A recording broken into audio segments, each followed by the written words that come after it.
Welcome into another episode of the Voodoo Podcast. As always, I'm your host, Mike Napolitano, and I have a very special guest with me, a good friend of mine. He's a recurring guest now because he's been on the episode with the entire Voodoo crew that we did back in, was that what, December, November, something like that. But this is Vince Cipolla. How's it going, man? What up, voodooers? How we doing? Pretty good, pretty good. I'm having you on because we went to Disturbia Summer Screams. What was your initial thought process and reaction when I asked you to go to a haunted house in July? To be honest, I had no idea that was even a thing.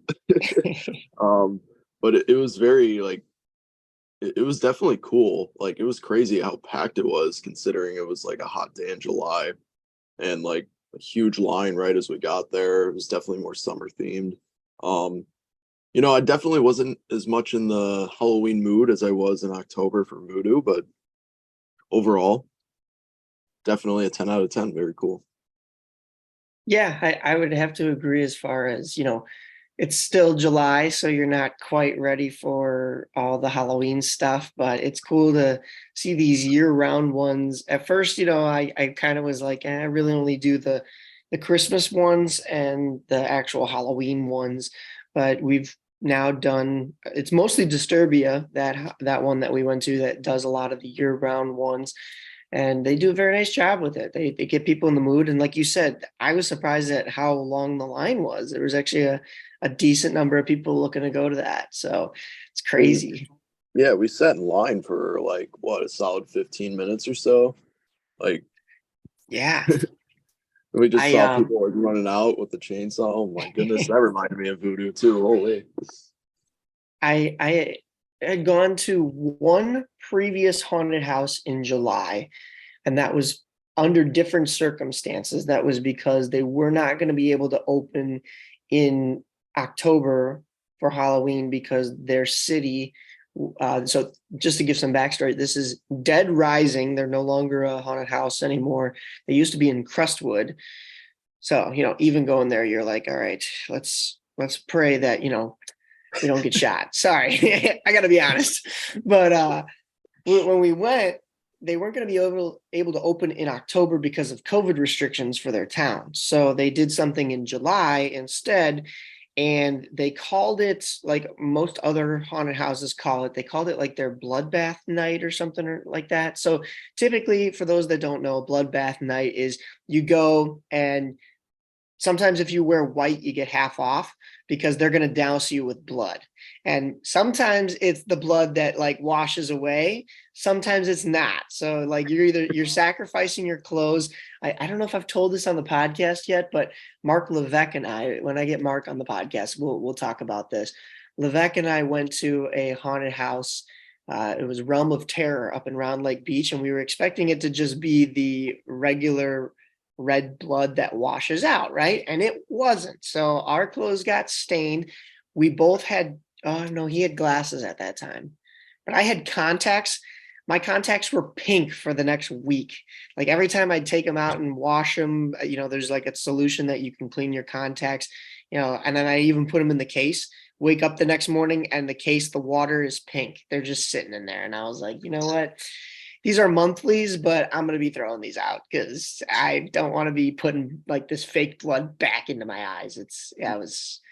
The question with that, did you look like you had pink eye or did you look like a demon with the pink contacts? You know what? I think it was more so the demon. So I'll go with that. I like that. If I had pink eye, I think I would have lost a lot of friends that week. I think a lot of people would have been like, you know what, stay away from me.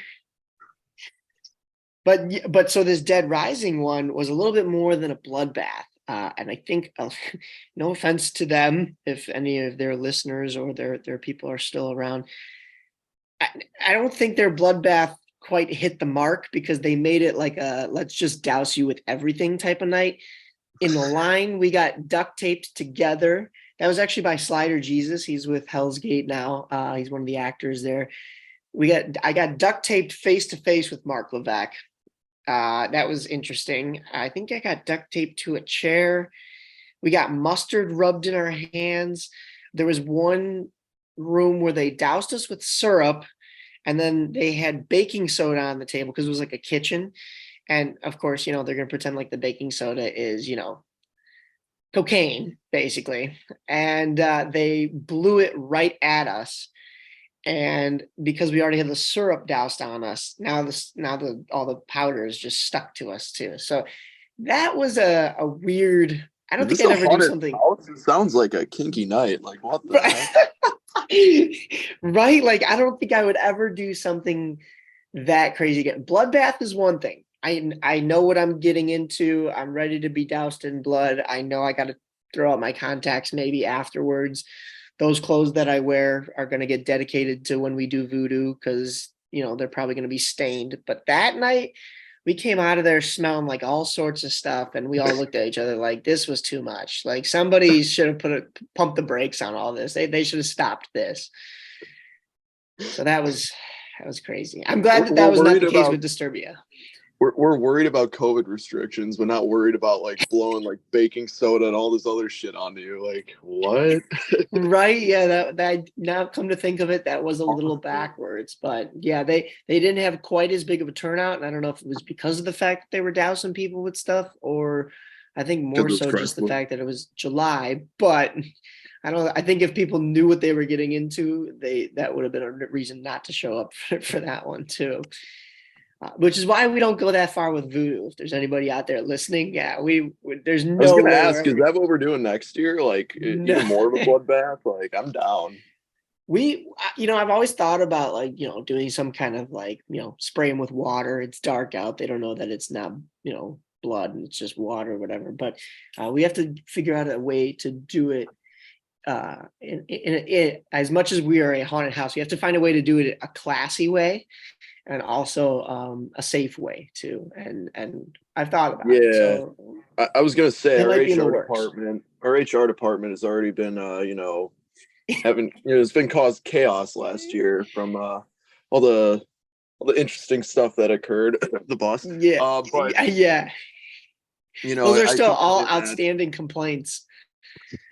They none of them have been resolved yet. And here it Oh is no. almost August. Oh, here comes the class action lawsuit back. Yeah, exactly. But yeah, this is the August episode. So when you're listening to this, it is August. I will have some more news on voodoo within the next month. Hopefully I'll be able to put it in this August episode. I know I'm making everybody wait as long as possible, but it's coming. It's coming. I promise it's coming. But back to what I was going to ask you about your experience here with Disturbia. I remember that you had told me that you had been to haunted houses a while back. When was the last time you were in one? And can you remember which one it was, or at least like where it was? Oh boy. To be honest, like, well, voodoo obviously, but like I Right. never like actually like went through it, rather like, kind of just helped out with it. Yeah. Um geez, I want to say like middle school, high school. Because like typically my family, like we would like with like Brando and all them, like we would just like go to like one haunted house every year. Um oh, shoot. Actually, wait. I think it was in Aurora. Wasn't Disturbia in Aurora first and then they moved to Rosemont? Is that what you were telling me the other day? No, so well, Disturbia was originally in Rosemont, in that, and I was actually Oh, just over there the other day. That got closed down because there was too much foot traffic, and the town of Rosemont didn't want to have to put up with that. I'm pretty sure was the reason. I've gone over this with, I believe, both the actors from Professional Haunts that we've had on the podcast, both Bad Santa, Andrew Martingello, and then also Emma Von Zombie, and Andrew has helped out with Disturbia here and there. Emma actually works. We saw her that night. Works with Disturbia. I want to say that is the history of Rosemont's Disturbia, and then it got bought out by Basement of the Dead and moved God. to Aurora. I'm sorry, moved to Downers Grove. Basement of the Dead, though, is their partner, their sister haunted house that's in Aurora. So that might have been the one that you went to. Okay. It was the Yeah. one right on New York Street. Yeah, I was gonna say Basement of the Dead does sound very familiar. I think that's what it was. And like it was like really cool. I remember there was like this like if you've ever seen Shrek when he's like, that'll do, donkey, that'll do with the big bridge. Like there was like a thing with that, but like the thing, like the whole room was spinning and it was like really just Oh yeah. it was just tweaky. Um I mean, and then again, I think I was like 14, 15. Like it's hard to like remember exactly all of it, but I just remember it was very scary. I'm not one to typically go first. You saw that from when we went, but thank you, by the way, for taking the lead there. I'm might be a little bit of a wuss, but you aren't, I so was thank you. I was actually going to say I usually make the rookies go through first, and I forgot to take and I took the reins instead. But you still jumped at a lot of stuff. What freaked you out the most? Can you remember what was getting you? Oh my, I mean, a lot of those rooms, like you legitimately couldn't tell who was an actor and who was like an animatronic. Like they did such a good job, like the actors of just like sitting still, like not even blinking. And you're just like looking at it closely, like, okay, am I about to get like jumped at right now or not? And because they made you go in like groups of four, I believe, right? Yeah, Even if like you were like it was just you and I, so we went with like two other randos, but like they will just wait there until like a certain person comes across, and they do such a good job of like literally looking like a statue. And like that was like the tough part for me because I just kept, I was baiting myself in. I was like, is this person real? Is it a robot? And then you find out the hard way sometimes. a couple of them that I knew that were actors because I was like looking closely. They made eye contact with me, and they could tell that I knew that they were there. So I think they waited on me and was looking to get the rest of the group. But that's also a good acting thing, is not always scare the first person. Get the middle, sometimes get the end, just to kind of mix it up. And like you said, pretend like you're a statue so that you draw in with that suspense, and then also give the people in the rest of the group a fun time too. So I halfway through, I'm like, oh, I usually make the rookies go first, and then I was like, Vince is still jumping at a lot of stuff, so he's in a good spot. I mean, I don't know, obviously I don't know like the ins and outs in that place specifically, but like I noticed like some of the actors, they just had like a lot of like it seemed like they had a lot of freeway of what they wanted to do.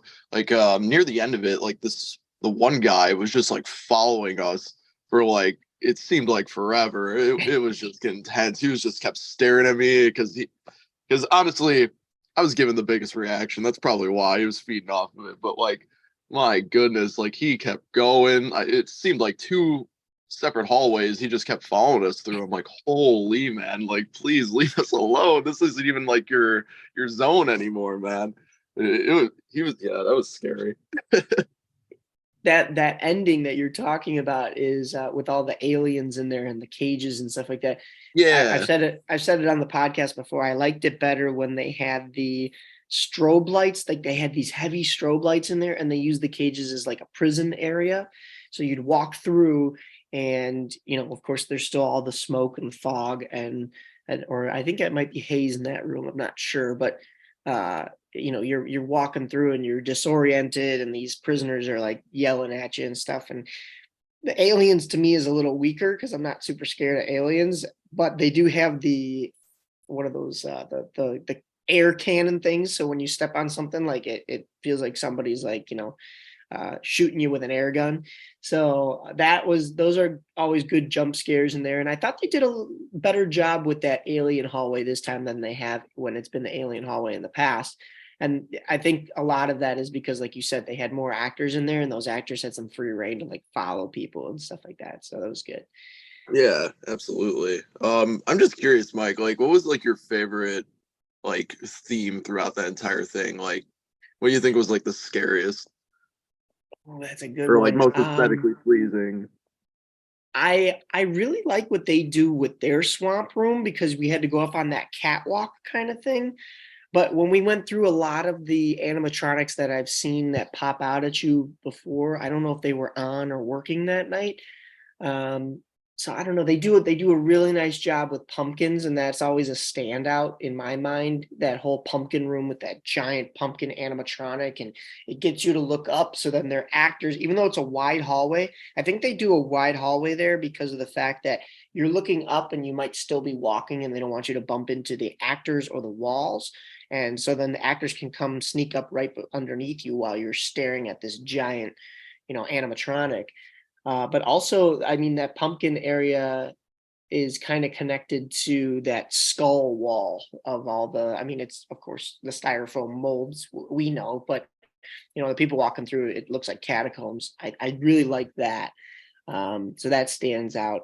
And then the ones that are like the actual catacombs that we walked through that like they have, it almost looks like there's like how do I explain this? Like beds that come like bunk beds almost that come out from the wall. And in one they'll have like an animatronic or like a stagnant prop, and then in the other they'll be having an actor. So those are cool to walk through, and they give like it's once again it's like a swamp or catacomb ish type feel. So those stand out in my mind. I really like that stuff. And then of course I love the line too. Even though you're waiting, like there's always actors, performing stuff, and you know not there's no script too, which is nice. With lines, a lot of the actors are just kind of doing whatever they feel like, which is kind of They're funny. doing like that sliding thing with the knee pads and the Yeah. like the spark thing. Like I could see the influence that we took from when Rat was mostly doing that with the flint on his hands, just like in the certain areas that we put up on the wall. Yeah. Oh yeah. Yeah, I've been told in previous years to get the full slider pads, and I think this year will probably be the year. The only issue I have with it is I could probably go faster than anybody that has, even the professional haunters that have the side. And sorry, Slider Jesus and anybody else, I could probably go faster solely because part of the night I'm on rollerblades. So if I'm on rollerblades, I'm gonna build up a lot of speed and I'm gonna spark. The only issue is those are my actual rollerblades that I use to play hockey. So I don't really want to scuff those up. So I may What have to size are you, just Mike? I'll let you borrow mine. I need a new pair anyway. yeah, honestly, I think well, Bauer skates run small. So I'm like a 9.5 in shoes, and those are like a 6. So that they're Oh like boy. custom molded. Yeah, right. So like they're molded to my feet and everything. So I don't I I don't think know. mine Those are are a little 13, my man. That might not help you. yeah, probably not. Those are clown shoes, and I'm not dressed as a clown yet. So, See how it is. but yeah. Um, but compared to your expectations going in, what was better for you? What was worst, and what stood out for you? Well, honestly, like something I was thinking about was like all the stuff that you when like we were before Voodoo even opened, like when we were still kind of setting it up, and you're kind of like just talking through like your plan with everything about like how like from the viewer perspective, like you were talking about this earlier with like the giant animatronics, like it keeps your attention up so then you can get scared from below. And I saw like the swamp room, for example, that's like a perfect example, right? Yeah, Like you're just focused so much on the fog, you don't even know like what's coming at you. um and I really saw a lot of examples of that from Disturbia. Like it was just crazy. Like like you're there's so much to look at. And now knowing this as I was walking through, I was like, okay, don't get too distracted on one thing, because you never know what the heck is going to come at you. Also, it was just kind of crazy. It seemed like kind of a smaller building, but like there was a lot of content to go through. Like I think overall, what was it, like 20, 25 minutes? Like yeah. a lot of long hallways, a lot of like different thematics to it. Um, I really like the slaughterhouse. Like that thing was cool. Like going like through uh like all the carcass, like the pig carcass. Like geez, Oh man. yeah, yeah. And that one hallway where like you're just like pushing yourself through that. Like there's the two Oh, things of air. That was like claustrophobic as heck. I was like, oh no, yep. Mike was in front of me. Where is he now? I have no sight. I thought right as we came out the other way, some jump scares coming, but um, I don't know. That just like made me feel really like uneasy. But yeah, I could not believe how good of a job a July haunted house was. To be honest with you, I'm wondering. Do you think Voodoo's ever going to do something like this? And if so, what would the turnout be? Well, surprisingly, I think the turnout would be good considering that Disturbia's was good as well. But for me to give up my garage for yet another month of the year, I think would be frowned upon by the entire household. So that would be my mom and myself. I think it'd be a lot of work. I think we'd have the actors to do it. I think it would be extremely hot, running around in all that extra clothing and whatnots. But it would be fun. But we got to move out. We got to get our actual haunted house warehouse or wherever we end up finding in order to finally do like some year round stuff. Because yeah, taking over here in July, that'd be tough, especially when you need like a whole month to prep everything, especially, with us with Voodoo. And so that would lead into June, and we have our hockey game in June. And Yeah, I was about to say with the that'd be SHL, that would crazy. be a whole project, man. Like, It my would be goodness. never ending. Yeah. Mike Napolitano would be up 7 days a week, 24 hours. And I mean, you would be scary in that sense, Yeah, I'd have the bags under my eyes. I wouldn't have to dress up at all. I wouldn't have any sleep. It'll be great.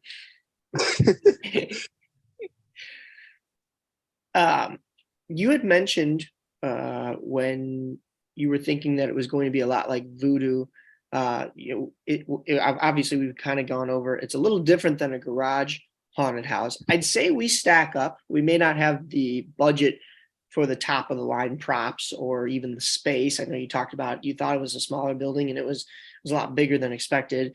But the number one resource is people. And I'd say we have a really great Voodoo crew. I'm not knocking any of the actors at Disturbia, but I think a lot of it is the people that make it. And I'd say we have a really good group. Oh yeah. Yeah, I mean, honestly, that was like the best part of Voodoo. I mean, I didn't go, I think I was like going at like twice a week rate. I mean, I wasn't like the biggest all-star by any means. I wasn't like Ratner, who, my God, buddy basically lived at your house. Um, He still does. He does that year round. oh man, is he at least paying rent at this point? Come on, man. I'm gonna make him. He says there's this thing called the JBF, the Jake's Broke Foundation. I'm like, listen, man, nobody's gonna be donating. Yeah, right. I mean, he's got all this hockey equipment. I'm sure he can sell a little bit of it for some rent money, but Yeah. um, it was also cool. Going back to Voodoo though, it was also cool like that. A lot of people weren't like very experienced with like working at haunted houses, like including myself, um, and kind of just like adapting on the fly of like what the heck we're supposed to do and kind of like making it our own positions in a sense. Um, like there was one hell of a difference from like Auntie and I night one compared to Halloween night, Yeah. so it was kind of cool how we all kind of just like collabed and like grew together to make it like the best experience possible for any viewers to pop on through. And yeah, it was just overall good to see how many people like really were like, like, wow, this is amazing for literally being at someone's house. Mad respect. I don't know if I could ever pull off the amount of work you did if I were to make a haunted house in my house. And also my garage is quite a bit smaller, but you know what I mean. Well, we do it here so you don't have to. And then you get the credit to pull it off because we're all one squad here. So you're part of it. You did the work. You put in the hours. Yes, we did. I mean, yeah, it's a collective effort though, like you said, as one. And yeah, that was cool, man, because I never even actually went to Voodoo until this past year. Like I never even like Right. worked at it, let alone even like gone through it. So I had no idea what to expect coming into it. And yeah, I was pleasantly surprised. It's a really cool project we got going on.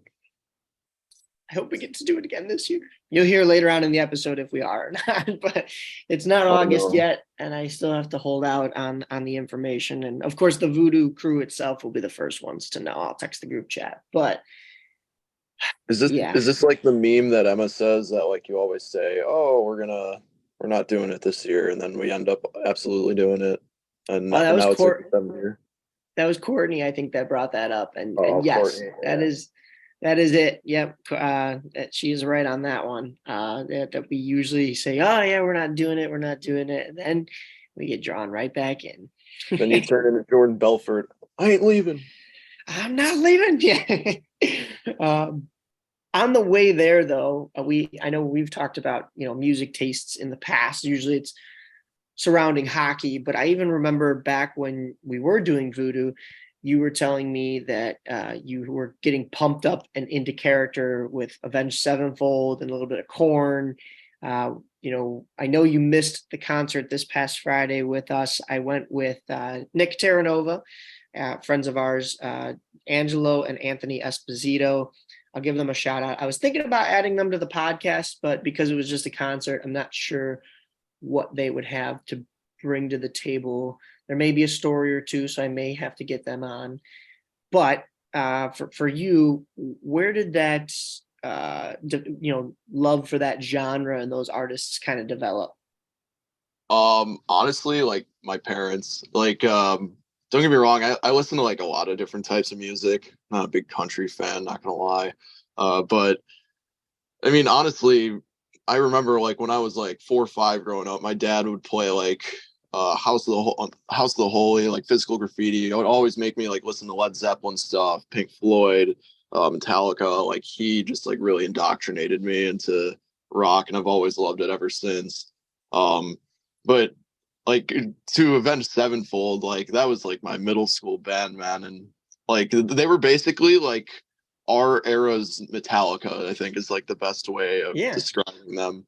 I mean, their Untitled album and City of Evil, I just remember like literally growing up on that stuff. Like, oh man. And Sinister Gates, man, that guy is one hell of a guitarist. Like he is literally like Kirk Hammett, like of he's the highlight. He can shred, man. But yeah, like rock has just been something I've always listened to, something I'll never not love. Like you can never go wrong with like the hard rock, like A7X, Slipknot, Disturbed, like any of that. Yeah, it's always gonna have a special place in my heart. It takes skill, unlike what some of these mumble rappers are doing nowadays. Yeah.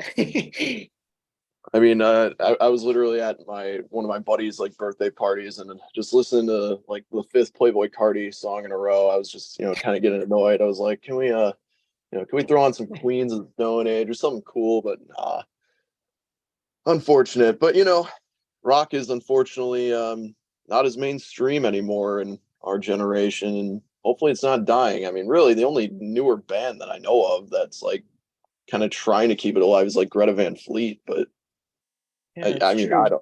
I don't know. It's a sad reality, I mean, but hopefully it gets a little bit of a revival. Yeah, I've only heard a little bit of their stuff, but yeah, like you said, they're one of the only bands that I can really name that is kind of passing on that and carrying that torch. Um, but yeah, we've got good parents that have good music taste that pass it down to our genre. I get asked a lot, even back when I was at IMS, I got asked by a couple of people. They're like, "How do you know all this like 70s, 80s, 90s stuff?" And like all genres too, like rock, even some of like the 90s, rap with like what Beastie Boys and Ice Cube and all that kind of stuff. And I'm just like, I don't listen to that when I don't listen to Ice Cube really, but I listen to some of that other stuff fairly regularly. But you got to have a little bit of a mix of the genres. And when my buddies were like, Avenged Sevenfold tickets for like $20, I was like, sweet. I bought a lawn ticket and they had seats because they bought like early on, and I just walked in with them. Nobody even checked. So it was How it was packed was it? I'm curious. it was pretty packed. Like you said, their guitarist shreds. So people were going nuts for that, and you could hear the whole thing erupting.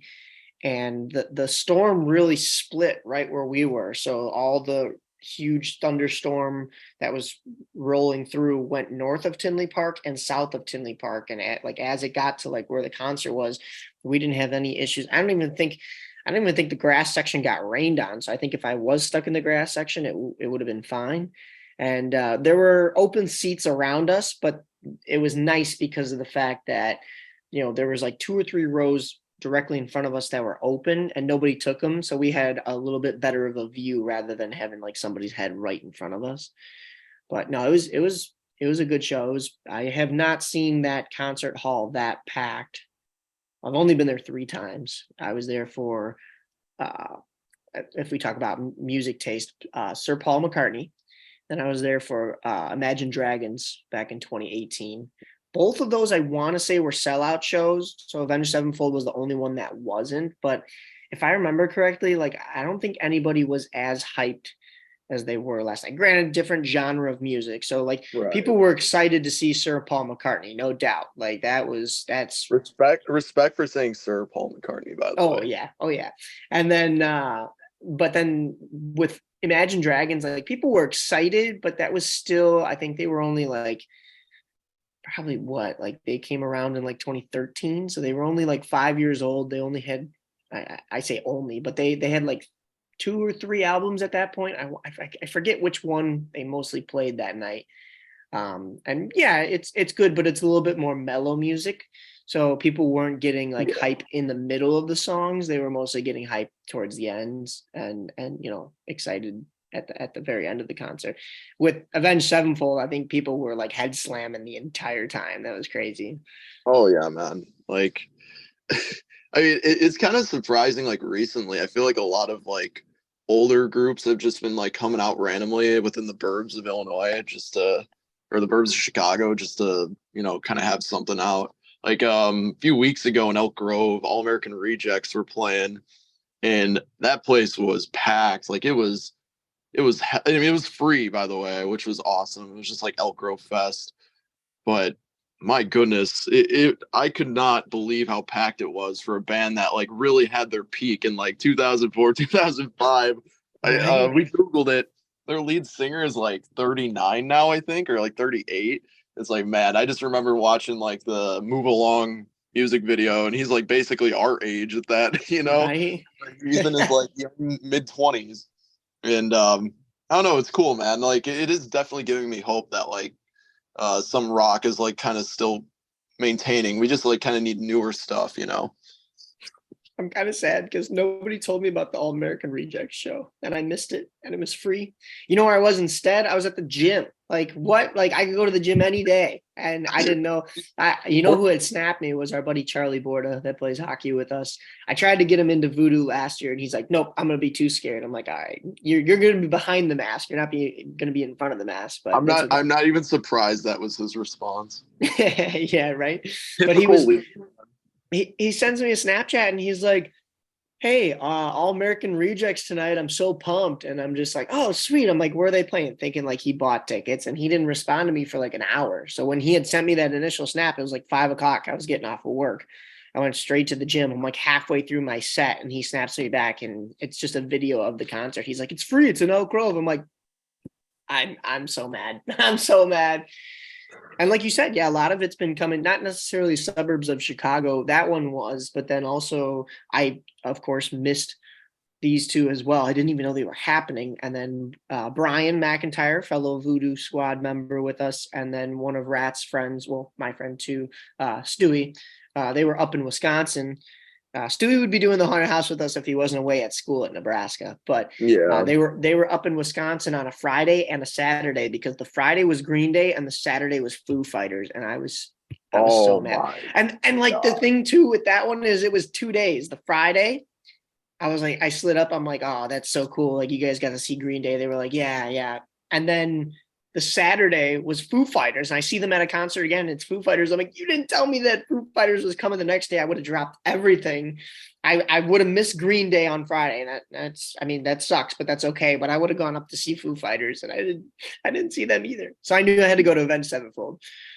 Speaking of Foo Fighters, did you know that they recently just like got their like official new drummer after Taylor Hawkins? I forgot what band he's from.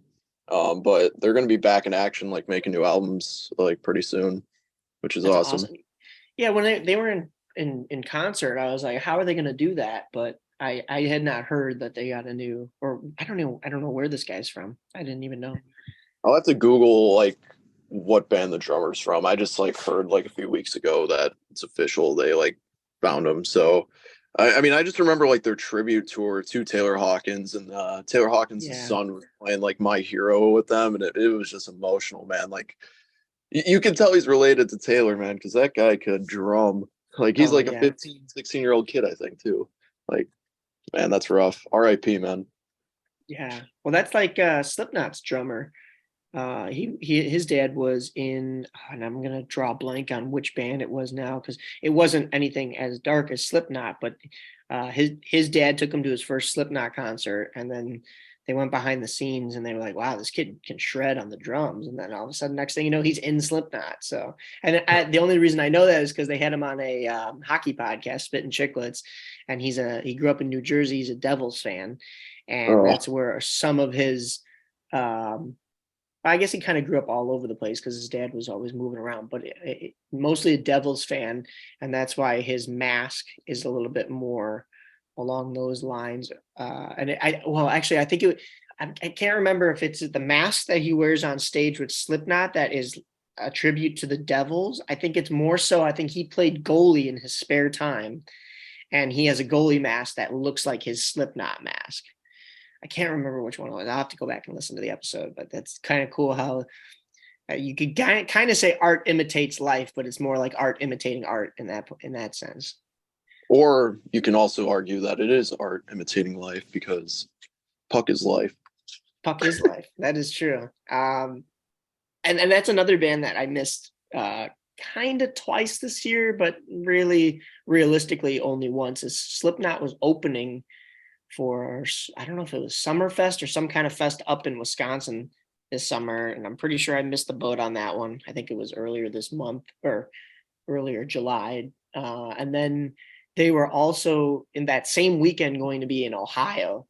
And then friends of ours were like, "Let's go." I'm like, "Yeah, I'm not really gonna be taking a random trip out to Ohio." So seeing them open for a fest in Milwaukee probably would have been a little bit more realistic, but we missed that one too. But I think we've been on the concert train this summer just because there's really nothing else going on, you know.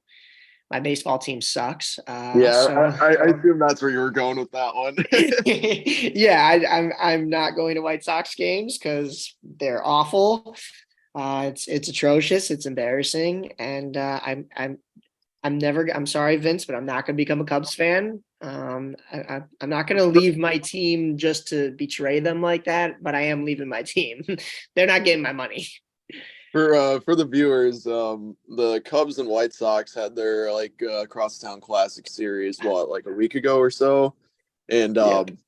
I was watching the game where the Sox blew like the 5-run lead, and Yep. Mike was and like I was at a bar watching it, like kind of snapping Mike, and Mike was like responding like, "I hate myself. Why do I root for this team?" Like Yep.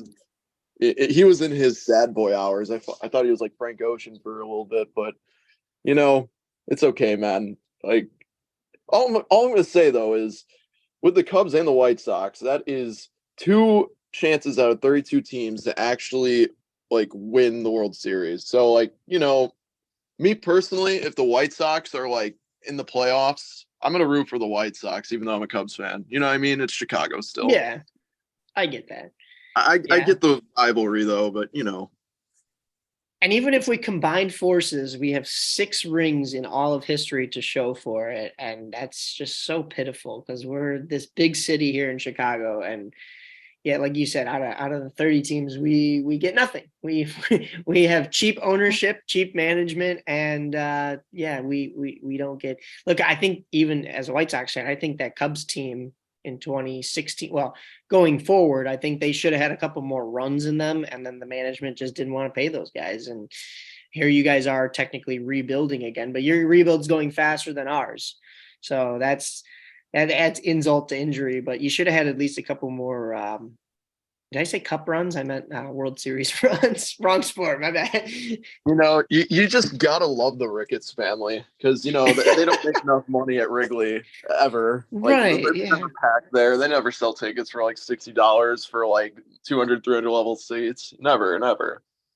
Yeah. I totally love Jerry too. Yeah. Jerry Reinsdorf's a great guy. You know, his stadiums are always packed for his teams that underperform. Yeah, of course. I feel your pain in that because you guys should definitely be a lot better. Like, I unlucky, re- man. I'm sorry. I I read a don't hate tweet. Sox fans by any means. It's brutal. I, I read a tweet that was like, if Jerry Reinsdorf didn't luck into Michael Jordan and luck into the 2005 White Sox, he'd have 0 rings to show for it. And it's kind of accurate, you know? Not wrong. Haven't done anything before or since. So that's tough. But um, to jump back into the Halloween world, in a sense, one of the concerts that we did make it to, and I want to give them a shout out here because I feel like their music jives with, not just Halloween, but like a darker, like Avenged Sevenfold kind of sense. You mentioned Foo Fighters. I think they're kind of like an early Foo Fighters mixed with Avenged Sevenfold, mixed with Fall Out Boy, because it's that alternative pop punk type of genre. And they're also coming up out of Chicago. And we went to the Authentic Pines concert. I've mentioned them if you've listened to early episodes of the Talking Pylons podcast, because our friend and fellow hockey player, John Aubert, used to manage for them. And he loves those guys, he said. But you went to school with the guitarist, Charlie. I think it was just Charlie? Yeah, just Charlie. But like over the years of like us being back at home, I've got to meet Nate, their second guitarist, Joel, their singer, Vince, the drummer, like all really cool guys. Yeah, like they're bringing it back. They make me like, inspirational. Like there's hope, man. There's hope for rock. Like I was saying earlier. I believe like they actually have a shot of making it Oh mainstream. yeah. Their new album is releasing shortly. Um, I to be honest, yeah, I think I only heard like a few of their songs from their new album that they actually played. They definitely played a lot of their older stuff that kind of like really put them on the map, like Pineapple Boy, like Better Broken. But Patron Saint is just such a hit, dude. That is. oh, that riff, like, yeah, Chuck, he let me listen to that early. And my God, I was like, dude, that is like a nuts riff. Like, Yeah. it just gets you pumped like right from the get go. That was so fun to hear live, man. Like everyone was just going crazy. Yeah. The opening riff just like gets you in the mood. Like it just kind of, it makes your hairs on your arms stand up a little bit. And then when they actually start singing, it's kind of like you're listening to like an Avenged Sevenfold. And I was just like, wow, this is a crazy mix, and it works. And I love this song. And I like a lot of their stuff now too. I was looking through, and they're still young. They don't have a whole lot out. What is it, like two EPs with like, I think a total of like 14 or something songs, but a lot of them are very good. Like I listen to on a regular basis, and I have been since that show. Oh yeah, man. It's crazy like how like the stuff they do to like create their songs too. Like for example, about a year ago, they like rented out like a very far and away cabin. Um, like and they just made a rule like no one has any phones, no one has any electronics. Basically just isolate yourself from like the media world. And we're just gonna record stuff and kind of just like, bond together through it. And Wow. from what Chuck was telling me, it was a really cool experience that kind of like led to the picture of their new album coming up. That's where they were starting to brainstorm some stuff and have like a recording studio in a random cabin in the woods. Man, Yeah. that's cool, man. Chuck loves to just go on random isolated journeys. Like, I was like, dang, man, like just be safe. That is wild. I didn't even know that. And like I said, I've known about them since probably 2020, because Aubert was managing them. I want to say like 2017 through 2019, I think he said, or 2016 through 2019. And he came on Talking Pylons and told me about them. I want to say I'd even heard about them before that, because I'd seen them in his stories, and at the time he was still writing for no, he wasn't writing. I was writing for Harper Newspaper. He was on an actual radio show with alternative pop punk, and I think he was playing their stuff on Harper Radio. And so we were kind of going back and forth. He was reading my articles, I was listening to his stuff. And that's where I kind of first discovered them, but I'd only really listened to like Pineapple Boy and Better Broken. And I was like, yeah, they're good. They don't have a whole lot out. But then when you started going to shows, I was like, I should probably see this band in person. It's been years, So that was elite. That was crazy. Oh yeah. Isn't Albert's in one of their music videos? I'm trying to remember which Yeah, one. I know Like where he's he's like the told me. doctor, like performing on Joel as he's like going mentally insane. I got to go I, back and look at it. I just remember like when John Albert has like the eye test and he's like screaming at Joel as he's pointing to it. Like I don't know. That was funny, man. I'll have to go back and see which one that was. I forget, but yeah, Oh, it's he's Dirty been. Shoes, I think. Dirty Shoes, I Is it think Dirty was Shoes? Okay, yeah. I like that song too. I like I'm drawing blank on names of this actual songs, but it's the Festival one. Girls. Fest Girls is good. That was what they opened with that night, but no, it's Hmm. is it? It's not Livewire. It's That's Motley Crue. Livewire is Motley. Slackline. I like Slackline. That's what it is. Oh yeah. Waiting for You is really good too. Daisy Chain it has listed as like a favorite on this album, but I honestly like Daisy Chain's good. I like Waiting for You, Slackline, Dirty Shoes is on this Mother Naysayer EP. Hmm. Stink is good. The issue is with well, no, actually no, Sync. I like when you first listen to them a couple times, you're like, I don't know the name of the song, but I know like the beat and kind of the words and stuff like that because they don't necessarily say they're one of those bands that doesn't necessarily say the title, but it works. I think Sync they do say the title though, but you have to listen Hmm. closely. But yeah, man, they're good. They're gonna be up and coming, man. We're gonna be seeing them play at Wrigley in a couple of years, just like Fall Out Boy. Yeah, I was about to say the new Fall Out Boy. I just hope that they stick to their own, don't do what Fall Out Boy did and like kind of sell out a bit for the pop culture and the money, you know what I mean? See, I like it. I like Fall Out Boy's new stuff. I know you don't, but I like their new and their old. I think they do them both very well. But I could see with Authentic Pines, I think they're gonna be the type of band to stick with what they've got because it's working for them. That's for sure. 100%. But all right, that's all I got for you. I'm glad you were able to join me at least for the haunted house in July, which is crazy. And then, of course, for the Authentic Pines concert, when either Slipknot or Avenged Sevenfold comes back to town, we'll have to make a trip and get you out Yep. there. You were telling me about it for like a week or two, and I was just stupid and forgot. Like Well, you my had family stuff going on that night too. yeah, my stepdad's birthday, so I had to, it was still a good time, but not gonna lie, would have loved to see A7X live. I still have not seen them live, so very lucky. But yeah, man, thank you for having me on. Thanks for having me come to the haunted house in July. That's definitely an experience I will never forget. And thank God we didn't get shot with like random like bloodbaths or like Oh baking yeah. soda or like all that random stuff. Because I think I was wearing a nice shirt at the time. I think it was white too. Wouldn't want to exactly get that stained. So now I have pink clothes. But we out here.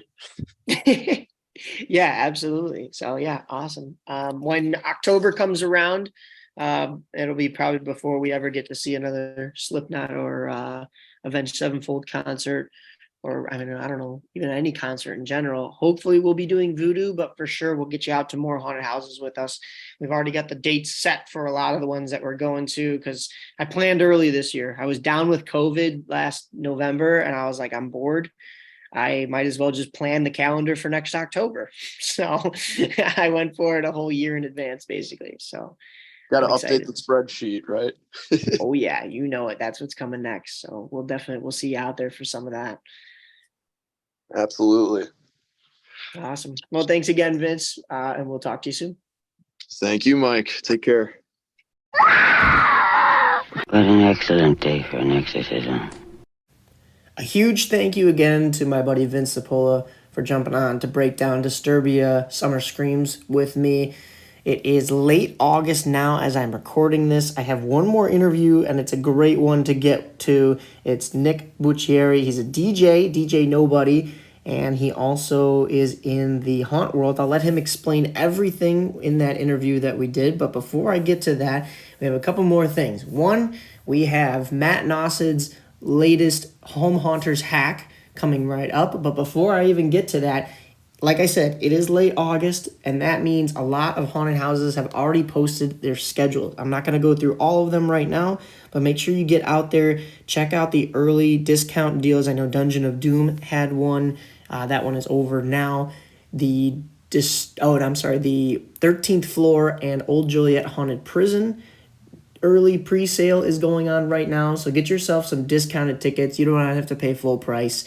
We are planning out our calendar for our voodoo crew to go around and see a bunch of these. It's not set in stone. It is an Apple calendar. I may be sharing it with viewers. Reach out to me if you want to be a part, and I can send you the link. It's a public Apple calendar. If not, I can keep you in the loop on all of the happenings.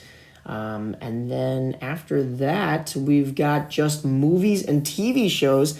Since I last recorded, The Walking Dead Dead City wrapped up its first season. I won't give away any spoilers, but they left it on a little bit of a cliffhanger, setting it up for a second season of that. So we'll see how that goes. I thought the first season was pretty okay. You know, it's nice to see them back in a city scene where there are a lot more zombies or walkers, and not so much. I mean, there is, a huge human versus human aspect to it, but, they were fighting the dead a little bit more, which was nice. When it comes to movies, though, there are a couple more coming out in recent... before I even get there, another Walking Dead series that's coming out September 10th is the Daryl Dixon. He's traveling to Europe. I'm not actually sure what the name of it is. I believe it's just Walking Dead Daryl Dixon. So he gets his own TV show, and we'll get to see the bike rider and the crossbow wielding Daryl Dixon himself in another awesome Walking Dead series.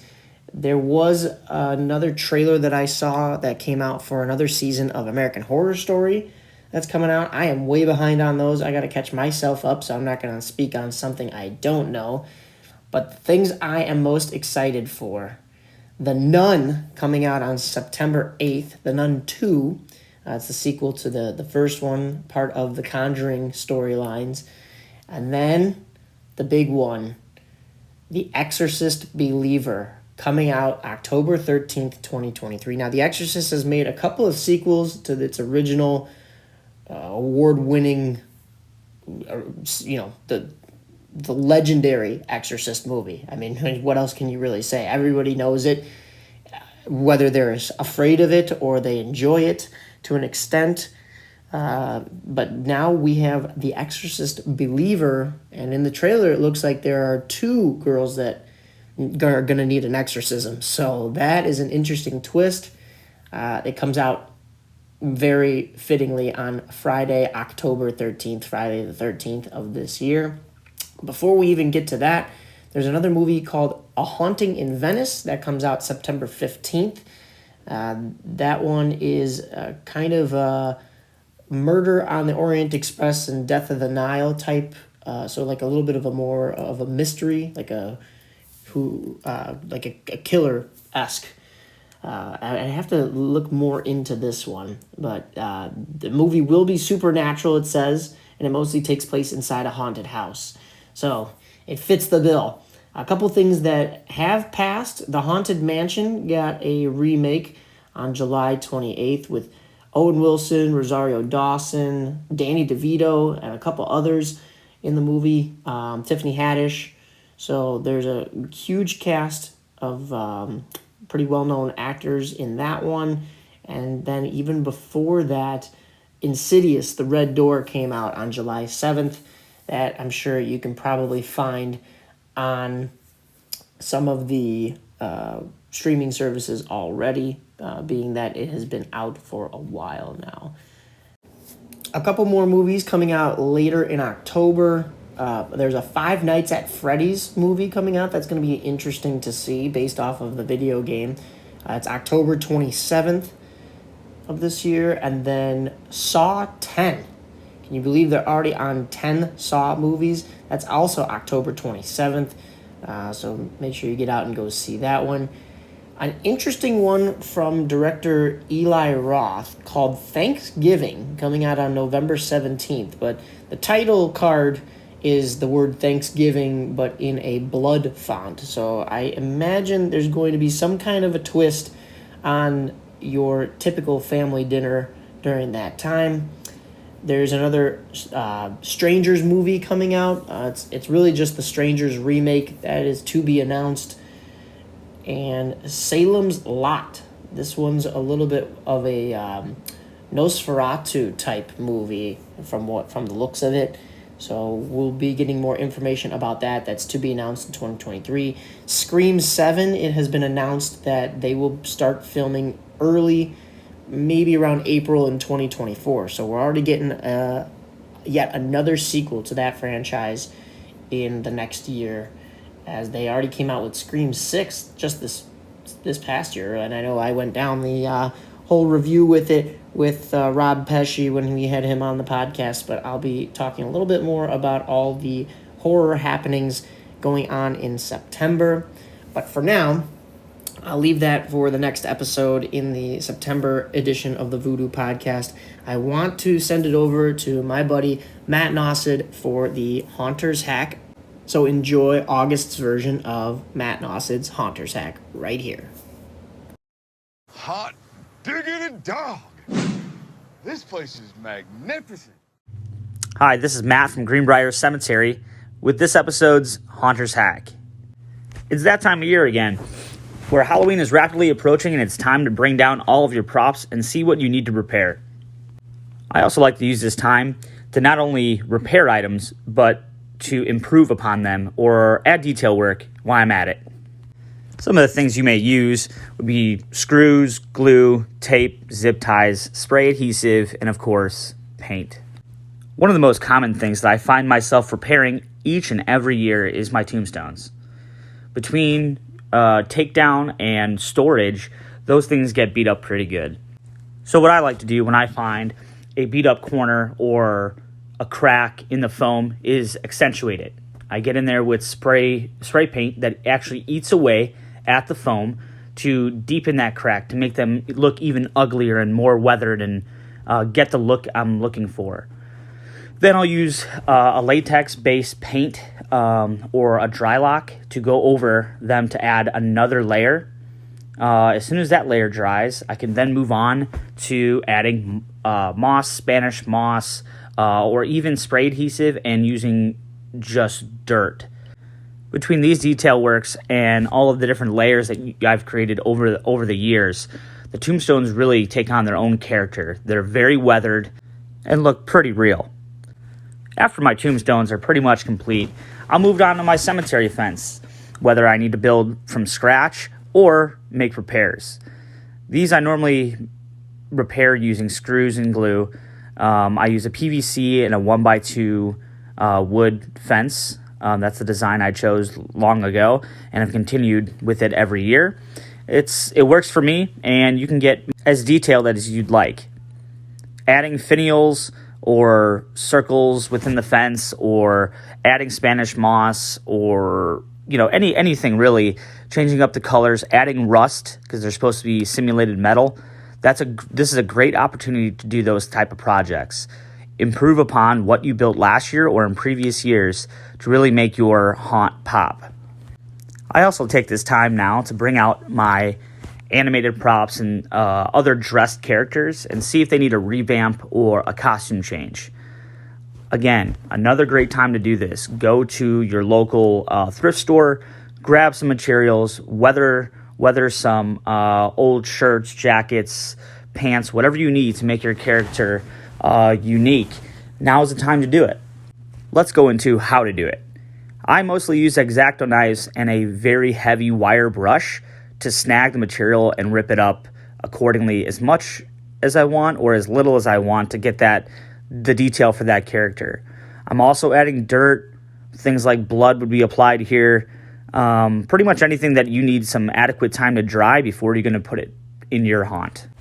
Another upgrade that I've been doing for the last couple of years is really working on my skeletons. I have multiple skeletons throughout my display, whether that be in the pirate area or in my cemetery.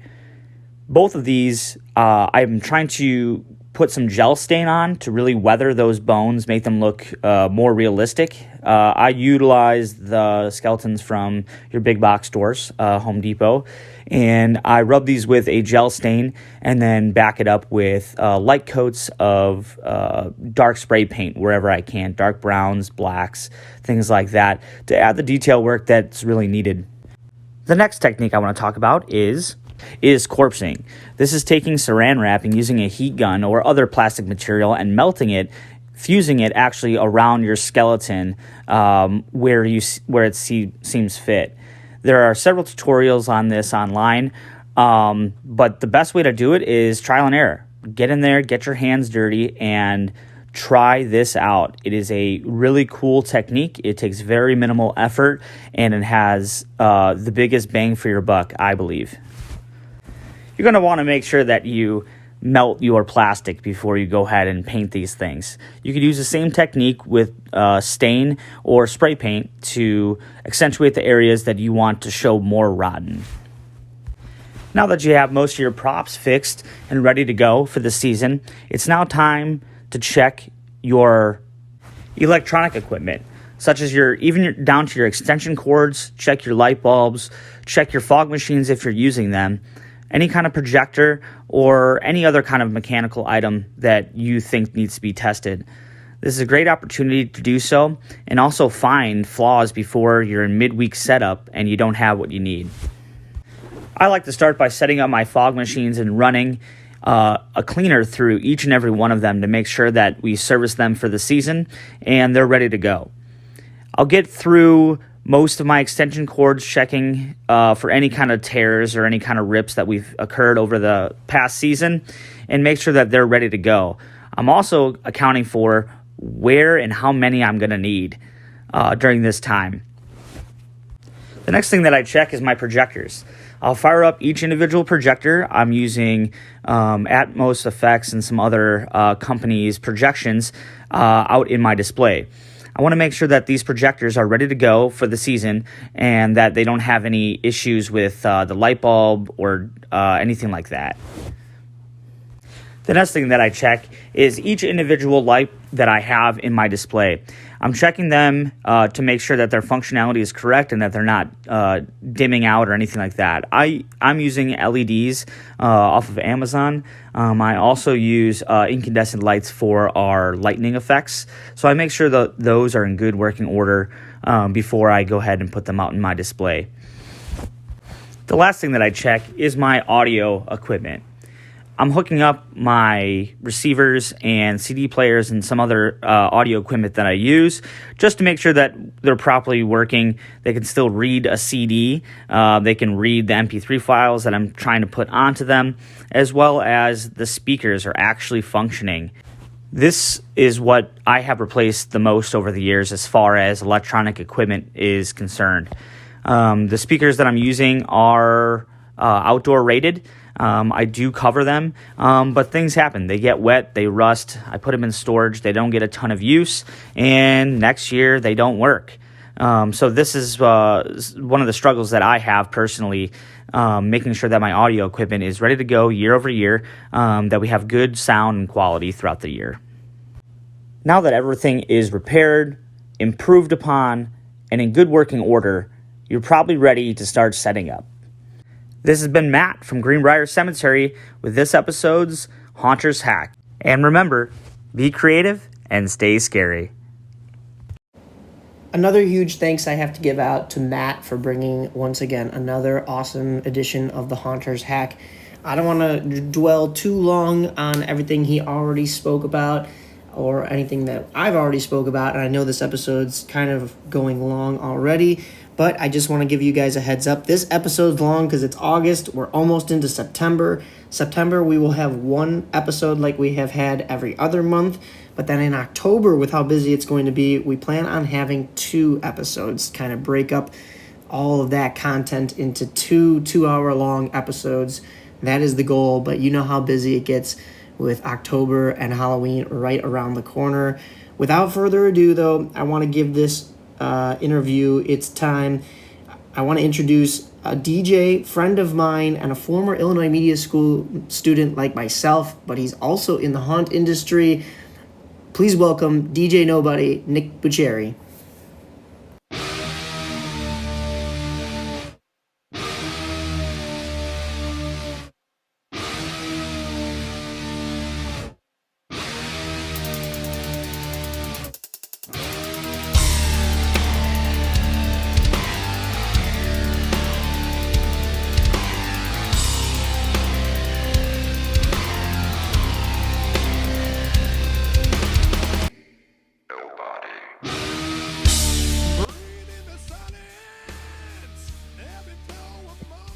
All right, I am back with another interview. I have once again a very cool, very interesting guest I've met through IMS of all places for Halloween industry type stuff.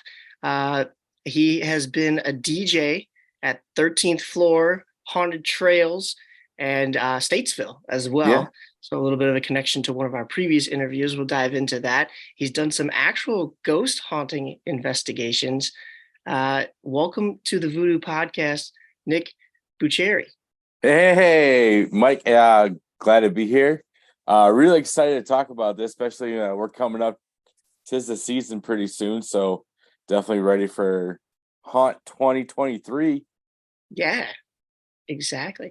Where did you get your start into just in the beginning DJing, and then of course transitioning to DJing for like haunted houses and stuff? So it actually started in the Boy Scouts. Okay. Hunting started first, and then DJing was always a passion of mine. It was more radio stuff when I was like 10 years old, making my own radio shows and all that type of stuff. But when I really like started focusing on like kind of passions, it was haunting first, and it was through again the Boy Scouts. We did a haunt. It was a trail haunt every year, and absolutely loved terrifying people. I had a character that I've kind of developed through the years, but it all started on haunted trails of Big Grandma. Big Grandma. Big Grandma. Yeah. So I'm 6'2", 300 pounds, big guy, right? In high school, played football, so I was like 245, but still over 6 foot. So I would crouch down into this little, like tiny little like squat position, and like had a little cane. I'm like, oh, look at the children! It's so great to see you. To eat you. The reaction, the pop is it was so addicting. I fell in love with it. And then DJing, got a name out for myself. I started out in like a zero gravity in the Palindrome, like really small gigs when I was 16. And then I got an opportunity to DJ for the Boy Scouts haunted trail. And I met my first official haunters from a Haunters World that were just in town hanging out with family, and they said, well, let's go to this Boy Scout haunt.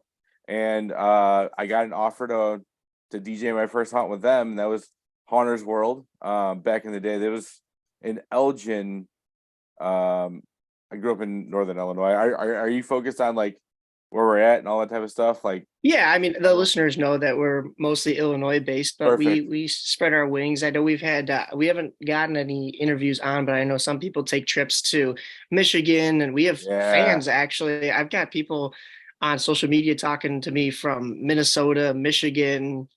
We have friends ourselves from Indiana, so that's where the Indiana folks extend to. But like, it's like the whole Midwest has come together and really shown, hey, we're all into Halloween. So I'm getting all of them out eventually. Out of all the regions, like, even though we got the entertainment popular destination out west in Vegas, there's something about what we do here in the Midwest is just even more haunting. Oh yeah. I live really close to Crystal Lake, and even though it's not Crystal Lake, New York, I still get like is he here? Is he here? What's going on? So, yeah, just love how we come at Halloween and everything in between, Yeah, one of the first videos, or sorry, one of the first episodes of this podcast that I did, I recorded from Crystal Lake, Michigan, because we have friends that have a cabin out there. The actual town is like Balua, Frankfurt, that kind of stuff, but the lake right there is Crystal Lake. So I was like, this is a perfect destination, perfect setting. Absolutely. So But yeah, the man. the Go Boy ahead. Scouts trail, what's the name of it and where is it? Because I've done one and I was literally just talking about it the other day twice to two different people, and I can never remember the name. And if I hear the Yeah. name, it'll jog my memory. So it's Three Fires Council is the council that puts that on. That's in Elgin off of Big Timber Road. Oh, okay. And it's changed names throughout the years. It used to be like when I was doing it, it was Trail of Screams. Okay. And then there was Nightmare at Camp. They did that like early 2000s. And honestly, I kind of like, when it's almost like, we love sports too. So like, I'm going to go like with the baseball analogy. Oh yeah. When you're in single A and then you go to double A and triple A and then you're in the majors, like, I feel like my time was spent with the Boy Scouts at a really young age. So I'm up to where like I'm at my double A, triple A level with Gotcha. my haunting. So I you know what? I haven't really checked in to see what they're calling it these days.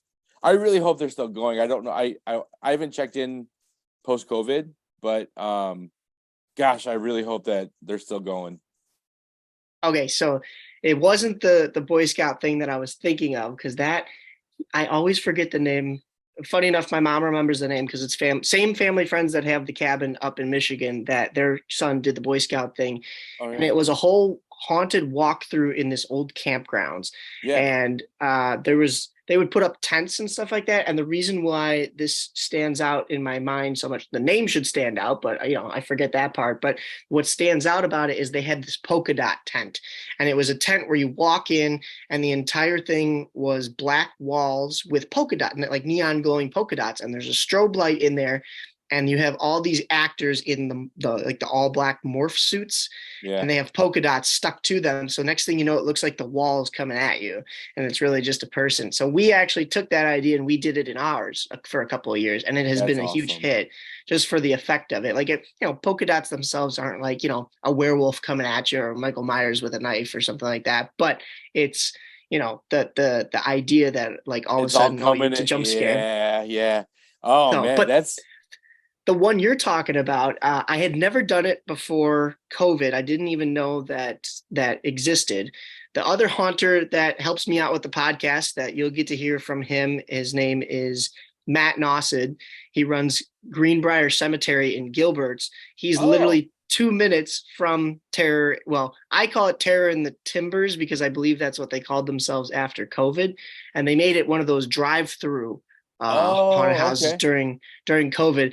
I have to be honest, because I know some of the listeners know what I said back in 2020 was that it wasn't set up very properly to do the whole car thing, because you have those I train agree. tracks right there, Yeah. and it's a 2-lane road, and there was an ambulance trying to get through, and we were waiting in line, and I think we were waiting in line for like an hour just sitting in the car. So I hope they have gotten better since then to do the car thing, but I don't know, since COVID isn't much of a big deal anymore here in 2023. They may have gone back to just regular walkthrough. I'm just glad to hear that they're still going. I mean, even doing the car. Yeah. I mean, I've done a few of the drive-throughs and stuff like that. You really got to use what you're good at. I was always terrified of like cars going into each other, man, because like Right, yeah. What if somebody hits the gas instead of the brakes? yeah. So like they're scared. right. So I don't know. That's a recipe for me. My dad brain is like going like I don't like that at all. But no, I've been a couple. I've went out to a couple of them, and still that same in the back of my mind. Please don't hit me. Please don't hit me. Please don't hit me. But no, I'm just excited to hear that they were still going. That means I'm definitely gonna make a trip out there this October for sure. Yeah, I'll have to talk to my buddy Matt I was just with him last night. It was his wife's birthday party. Her birthday's coming up this week, and they have a beautiful home. I didn't even know, because I always just see their front lawn because they do a display. And Yeah. then I'm walking inside and I'm walking in the backyard and I'm like, oh my goodness, in-ground pool and everything. I'm like, heated, sure, sign me up. Absolutely. But they're very welcoming. But they, I don't know if I'd say partner with that Boy Scout camp there in the Timbers, but it's 2 minutes away. I know he has some props that they didn't want anymore that they either gave or sold off to him, and I'm sure he's done vice versa. He helps out with the Gilberts. Every town has their own. We talked yeah. about this in another episode, but every town has their own like competition, and sometimes politics gets into it. And oh, why is this person always winning? And they don't like the Chicago haunt builders in some towns because they think our group is like better. Like, sure, yeah, we're a part of a haunted Better house network, group, yeah. but yeah, anybody could do what we do. So just Absolutely. because our display is a little bit bigger, maybe we've just been doing it for longer. Somebody else That's is just it. starting out. Right. But he devised a way that I think a lot of towns should pick up is once you've won it, you can't win it the next year. You get to judge all the other houses the next year and give out the awards and stuff like that. So, and I think he's completely jumped out of the running and he judges every year, which I think he does a great job. And he's very close with the park district, the Boy Scouts, all that stuff there. So that's cool that we've got a little connection there. Yeah, man, that's awesome. And then, yeah. And then haunted trails, man. I remember going, I think the last time I went was when I was first starting to get into haunted houses. Because for the longest time, you would have thought this kid is never going to put on his own haunted house because he's too scared to go through one of the real ones. Yeah. And I can't remember how old I was, but my dad and we went through the haunted trails because he lives over in Westchester, so it's not too far from where haunted trails is at. And we've always just done the arcade part with the Oh yeah, go-kart yeah. racing and all that kind of stuff, and the mini golf. And I'm finally like, you know what, let's do the haunted house. So we went through and the catwalk that they have and everything. Man, I missed that. They're not still doing it, are they? Or are no, they're actually the haunt team that was there that was fixated. They've actually moved out to Belvedere. So they're doing at they're doing at the scare grounds at the at Boone County scare grounds, but that and the moving floor has moved over out by me. And that's actually how we hooked up. So I wasn't when they were I want to say it wasn't a part of Channing Castle, but for some reason that's coming to my mind. I'm now I was when we moved out west towards Rockford. okay. Yeah, and my thought process when we did this, because they were like, we want it to speak for itself. We want to do all this type of stuff. So I said, all right, as your DJ, I think would be a really cool concept if we threw a party before they went in.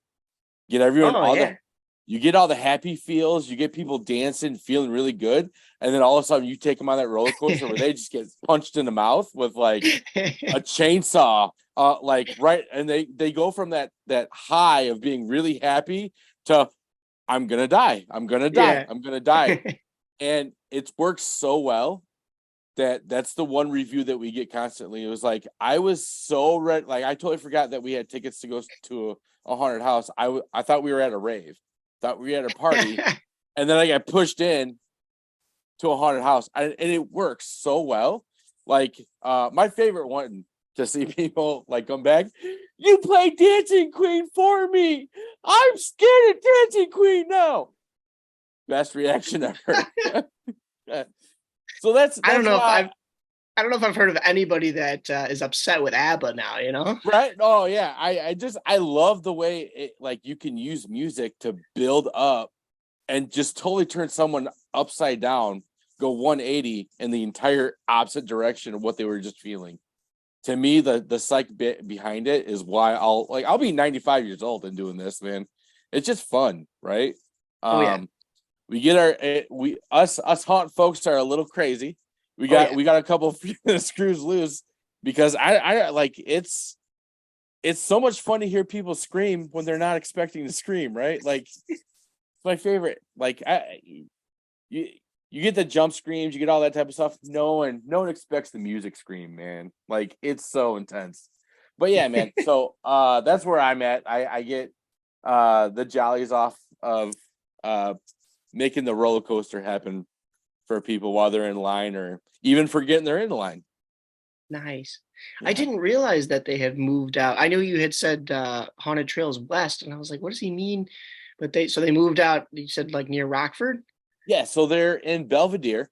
They're at the Boone County Scaregrounds, or Fairgrounds for you Yeah, normals. right. And yeah, they operate starting in, like, I'd say this is my first year I'm taking off. I think it's mid-September. I want to say it's September 15th is their first night. It might Okay. be September 14th, whatever Friday night that is. But yeah, That's they're nice and kicking off. early. It is. Yeah, they get busy. They get super busy. And then the same thing, the other haunt that I'm a part of out here is John and Mac Orchard. They do a haunted maze that's pretty good. Pretty good. Where is that one at? That's in Malta. That's out near Okay. DeKalb. Yep. Okay. I've heard of that one. And then friends of mine that actually used to do the haunted house with me moved out to Sycamore. Okay. And I'm pretty sure that's the same one that they've told me about. So I may have to hit that one with you this year too. Yeah, it's pretty decent. And then you go home with some apple cider and you're good, Yeah, exactly. I was just out in DeKalb with some buddies of mine that in the first interview you'll hear they're the ones I went to the Avenged Sevenfold concert with. Nice. And they're huge fans. And I put it all together last night. My buddy that does the podcast with me, Matt in Greenbrier, in Gilbert's, his logo is the Nightmare logo from Avenged Sevenfold. I'm like, I've looked at this a million times, and it's right here on the shirt too. It's an audio podcast, so they won't see it, but I'm wearing his shirt. So, man, I was like, I feel so dumb right now. But yeah, that's interesting. We try to hit more of the West stuff. Mhm. Being where we're at in Schaumburg is kind of nice because we're in the middle of everything. Yeah. I feel like when I did this with my dad, most of the time we were doing the South stuff like Burbank, Oak Lawn. That used to be the big areas when I was a kid. Yep. And Yeah. I've talked about it with him here before. But I mean, even Haunted Trails is over there. I think was that technically Burbank was Haunted Trails? Was that original location? Yeah, Or is it Bridgeview? It's one of those. I want to say it's Bridgeview, but yeah, no, it might have been. I mean, they all kind of intersect over right. there. Yeah, exactly. I never know. I know the streets I'm on. I never know which town I'm technically what town you're in. Absolutely. And then especially when, like Midlothian cuts on an angle and I'm just like, yep, you got me. I'm going on the diagonal. Yep. But that's awesome. But how did you, so all this out West stuff, Mhm. and we did Dungeon of Doom last year. We always try to hit Realm of Terror, but that's further north. But to do more of the out West stuff is our goal, because now being in Schaumburg, I feel like everything is either north and a little bit west when you're talking Lake in the Hills and Algonquin for decorated houses.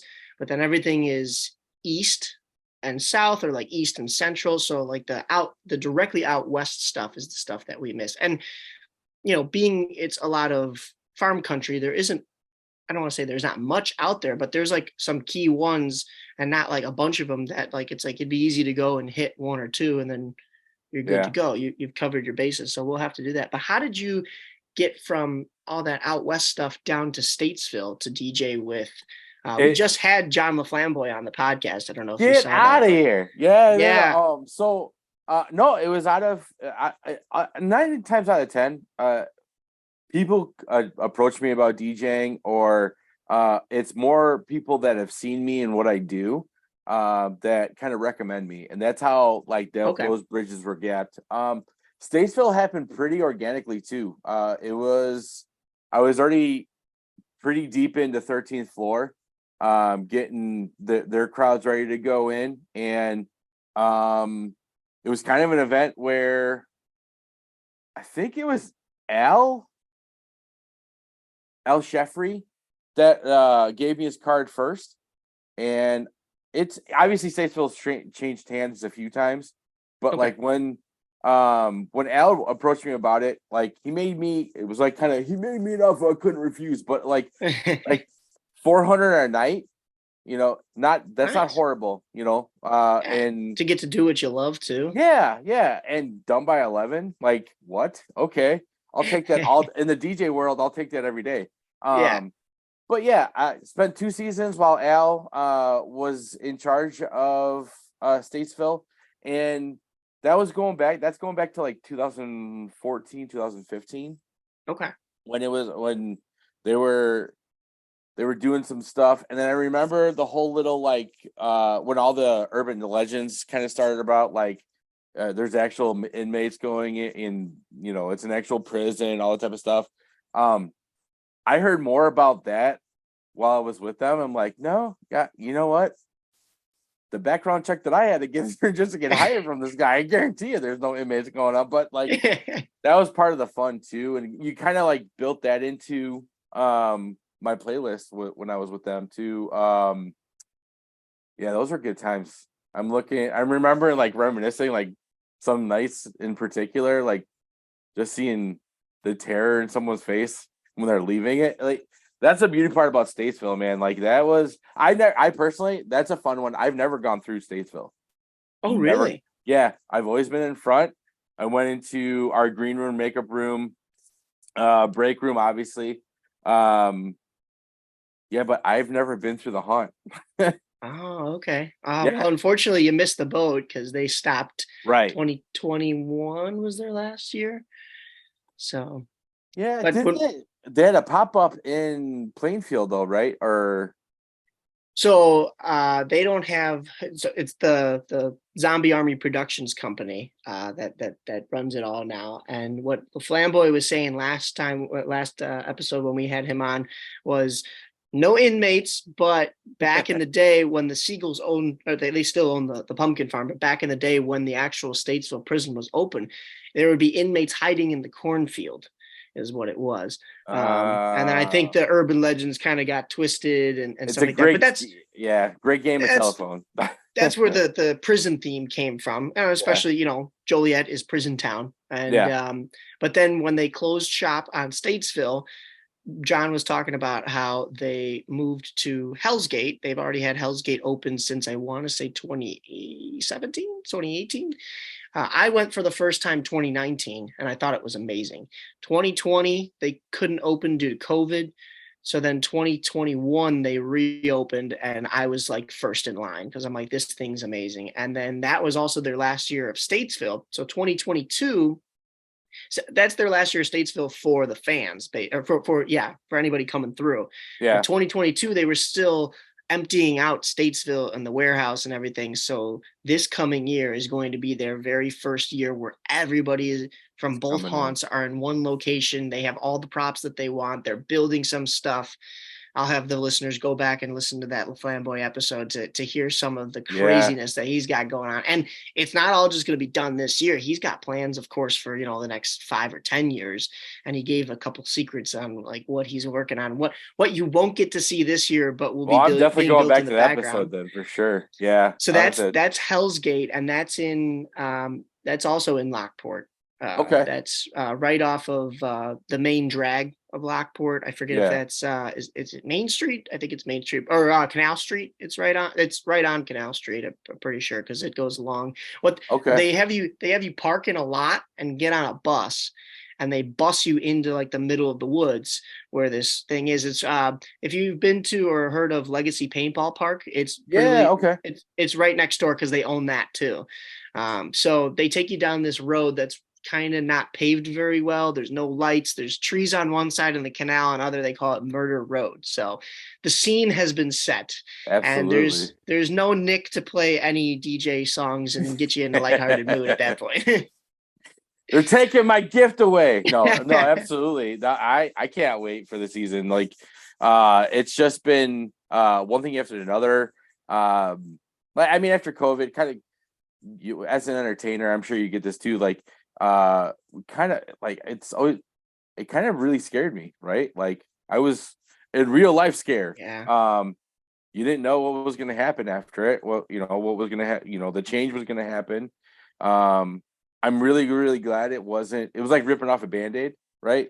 It wasn't as bad as I was making it out to be. But man, for a good 2 years, we didn't know what was gonna really happened. You didn't know if you're ever going to be DJing for parties ever again. For real, man. Yeah, the struggle was real. But no, I'm really glad. This is my first year that like I'm kind of fully functioning operational. Like I'm going at it. I've got a brand new destination for October 21st. I'm so excited. I'll be going to Nightmare on Chicago Street in Elgin. All right. So I unfortunately would probably not be there if we're doing our own haunt because we have to be here and operated here. And it sucks because we're like 5 minutes away here in Schaumburg. And I've still yet to go. I cheer, but I've still yet to go to Nightmare on Chicago Street. My mom has gone.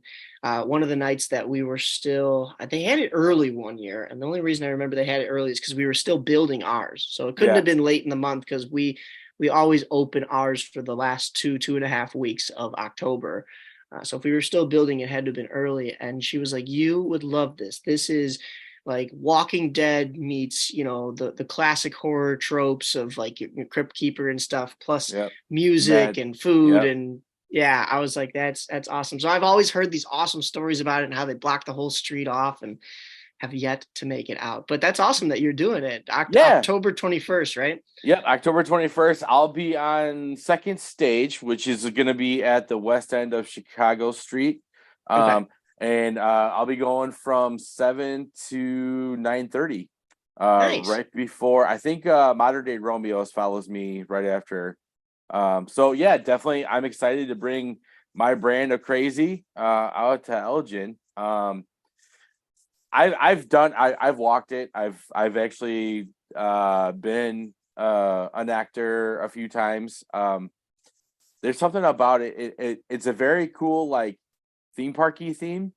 Like you get the feels of being in a theme park, and you're walking downtown streets of Elgin. It's pretty cool.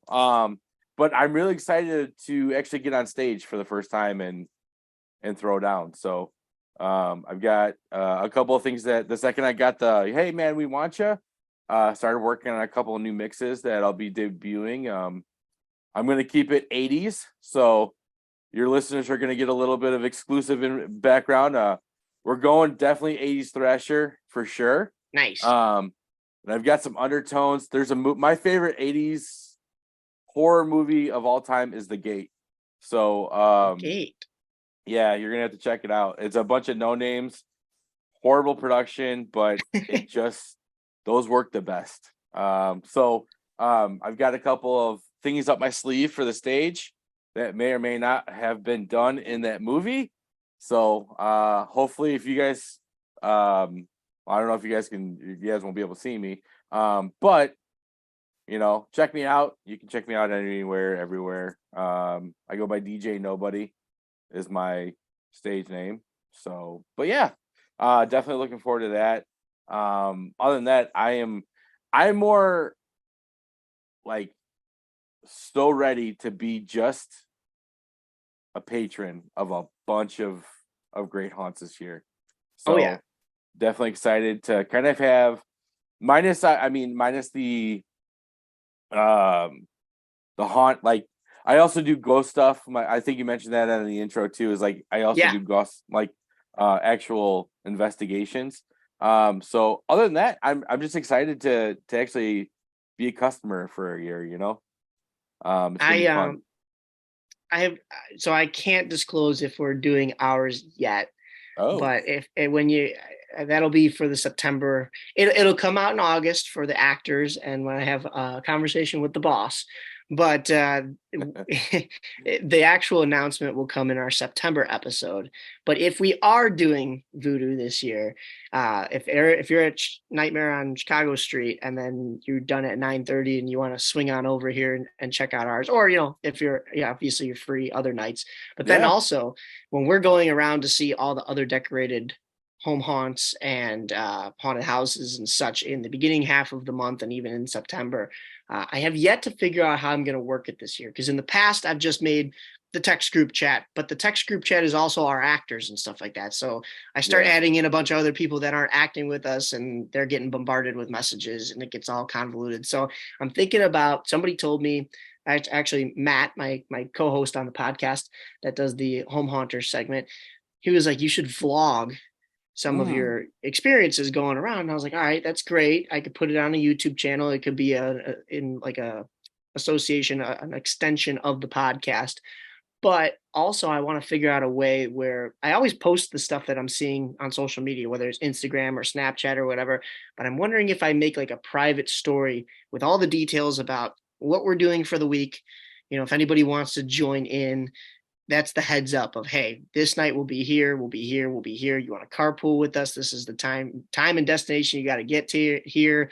We'll be doing these kind of reviews. I'll be posting from it, all that kind of good stuff. So I've yet to figure out how I'm going to work that, but I've been thinking about it at length. So I'm gonna keep everybody in the loop this year, because I feel like this is going to be a really good Halloween season, especially because we have a Friday the 13th. Yes. That's actually a very busy night for me, so definitely looking forward to getting the act out. A lot of people, I've got 3 Halloween parties that I'm doing, Nice. just an hour each. So kind of just gotta, break down, set up is really kind of like my mojo for the Friday the 13th. But I took Friday the 14th or Saturday the 16th, Saturday the 14th off to recover, because I'm doing this like kind of triangle. I've got I start in Sycamore at a house party, and then come out to Belvedere, and then I finish in my town. I live in Genoa, and I finish. This guy goes all out. He turned you end in a party, but you go through this guy's house, and it's a haunted house that ends in his awesome. Halloween party. So he goes big every year. Is it just for the one night? No. So he'll do so it's the Friday the 13th is his actual official party. But then he does the Saturdays following all the way up to Halloween. So and I'm not 100% sure if this one is open to the public. So normally I'd be given the address, but no, that's fine. Yeah, I can get you that information after I talk to him. It's just like, wait a second. That's fine. Can't remember, this is private. Yeah, don't just throw that one out there. I was going to say, because I don't know of one in Genoa, and my friends know me as the spreadsheet guy. I have it all mapped out by region, by like, all the haunts that we've seen and whatnot, and hours that they're open, dates they're open. So when I get busy when it comes to like September, just plotting all the courses. And I don't think I know he advertises on Genoa, Illinois, the Facebook page, but other than that, I'm not sure if he is on it. And that's just a public group they have to join to get those notifications. But come to think of it, I don't think he's ever advertised anywhere else. But it is a very cool. They're all older animatronics, but he makes them work. He definitely makes it work. Awesome. So it's fun. It's fun going through. He's got like this military part that's pretty dope to see. But yeah, no, it's a lot of fun. Then you get this big idiot at the end with fog machines and lasers and really loud music. So nice. Yeah. Are you only fog machines, or have you gotten into the haze machines yet? Oh, I'm all hazer now, dude. Oh, okay. I won't ever go back.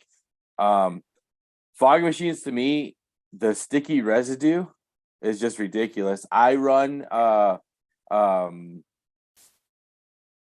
Chauvet Hazer Hurricane 2. Yeah, that's the one we got. Water we base 3. I don't know which one we have, but yeah, water those are base, huge water now. Base. Oh man, I would not. I don't know what I was thinking before. Honestly, it's just how sticky stuff is after a show. Yeah, using fog juice, like, come on, man. But haze, you're good. We have and this is huge in all of the haunted houses as of, I don't know, just a couple of years ago. So we had to get our own. Of course, we do it much smaller scale because it's in the garage, but actually smaller scale works better because you get the haze trapped in there a little bit more, and the lasers are brighter. We get those plain lasers that you use for like construction to level things, and you put a haze machine in there, and then when the haze it'll fill the whole room, but when it crosses that plane, it creates that like platform, and you can create a swamp effect. So you can hide somebody right below the patron walking through at their Yeah. feet, and they can't see below their waist because it just looks like swamp water. And then somebody just pops right up, and it's one of the best illusions. It ends up being one of like everybody that goes through every one of their favorite rooms. And then Yeah. this year we did a vertical one too. So now you don't just have to watch out for somebody popping up at your feet, but now you have to walk through what looks like a wall, but it's Yeah. all green and hazy. And then we had something popping out from behind. So that was Are good you too. guys using like a wash effect too to get your green, like the Not swamp water? No. not really a wash effect. No, the laser itself kind of just does when when the air's moving around in there, it pushes the haze, and it kind of makes it look like it's water just sloshing I around. got you, because I have an idea that I kind of want to do, like a rolling effect like that, for like a swamp type deal, and Yeah. that's what I was trying to think. Like, I probably need like a par or two to figure out how to wash that out, but if I can get away with just a laser, done deal. There Done are deal. a lot of like kits for laser swamps online that'll run you like $2,000. I bought this laser. I have three lasers now, but when we originally bought I think I bought two at the start. When I bought it all, both lasers were like $60 each. So you're looking Yeah. at 120 there. And then the haze machine, which was I think around 300. So Yeah. rather than spending $2,000, I think I spent maybe $400 to get the whole Right. thing. Added a laser this past year. Oh, and then of course the juice, but it's like you said, it's not as sticky and as expensive as fog machine stuff, Yeah. because it's not as it's more water based stuff. So that was maybe an extra $50 at most. And I Yeah. spent I went crazy because I didn't know how much it would pump out or how much it would need. And I bought all that haze juice the first year we did it, and I still have like 2 bottles left, and we've done it for like 3 years now. Right. Yeah. It definitely it's one of those things that it just pays for itself after time, Right. I use it pretty much. Not only do I use it during the season, but like a lot of my weddings that I do during our wedding season, they're looking for some type of really cool effect, or the younger clients that I have are more into like EDM and used to those like type of style concerts, so that's the effect they want at their wedding. So it's, like I said, it's definitely paid over and over again. It's paid for itself for sure. Oh Um, yeah. but yeah, man. Um, that's awesome, because you gave me a really good idea for Nightmare this year on what I want to do. I'm glad I can help. Yeah, let me Yeah, know if dude. you need any of the. I'll send you. I could send you what I've got as far as like the schematics of like how it works Yeah, and stuff like that. because I have 3 or 4 plane like laser planes, but I can change the color Yeah, on them. So I think what I'm gonna do is probably like match those. If I can get away with DMXing them and do something cool, like a nice show, that's how I'm gonna. I already have pretty much the hardware, so it's just putting everything else together. But I was thinking I need pars to get this the way I want to do it. Basically, what I want to do is make it roll off. I have to go dry ice, but right. I was gonna make say it. for that effect. Yeah, but I want it rolling off the front of the stage. Gotcha. So yeah, I think that's gonna be. I have a pretty good idea of what I'm gonna do now. So yeah, no, I appreciate the. Yeah, I was gonna Look at ask that. you if you use dry ice, because that stuff's cool, especially for like a DJ setup too. Yeah, That's awesome. strongly recommend pellets over blocks for Okay. anyone that's trying to do that. It just, you can control a lot more for how much it costs. Like, I think you can control what actually you're going to use versus wasting an entire block. So always go for pellets, people. Pellets. And then I'm sure it'll help in everyone's haunts too, Yeah. using stuff like that. Interesting. Yeah. We might be taking some ideas from you now this year. Look at that. So let's see. Yeah. Absolutely. No, but like we mentioned a bit ago that I've done some investigative work in the I was gonna jump paranormal. into that. Yeah, look at that. I'm helping you too. So a friend of mine got me into it. We grew up together, and his family was very big into the clergy in the Catholic Church. My friend is not so much into that, more is into spirituality, but is very focused on demonology. Okay. It's a weird kind of route that he's taken to it. So he's has no problem talking to people about it. He loves talking about, some of the stuff that he's seen. But the way I got into kind of investigating is being a DJ, going to IMS. I'm an audio guy for sure. I love recording, love doing anything like that, right? So I was kind of like the supply for his demand. I have the audio equipment. He's got the venues to capture audio events.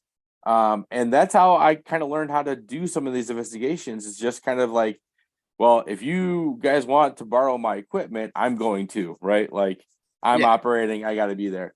And absolutely fell in love, like the suspense, the, in the moment, even the after the post investigation, collecting data, collecting evidence, collecting all that fun stuff. Your heart doesn't like it.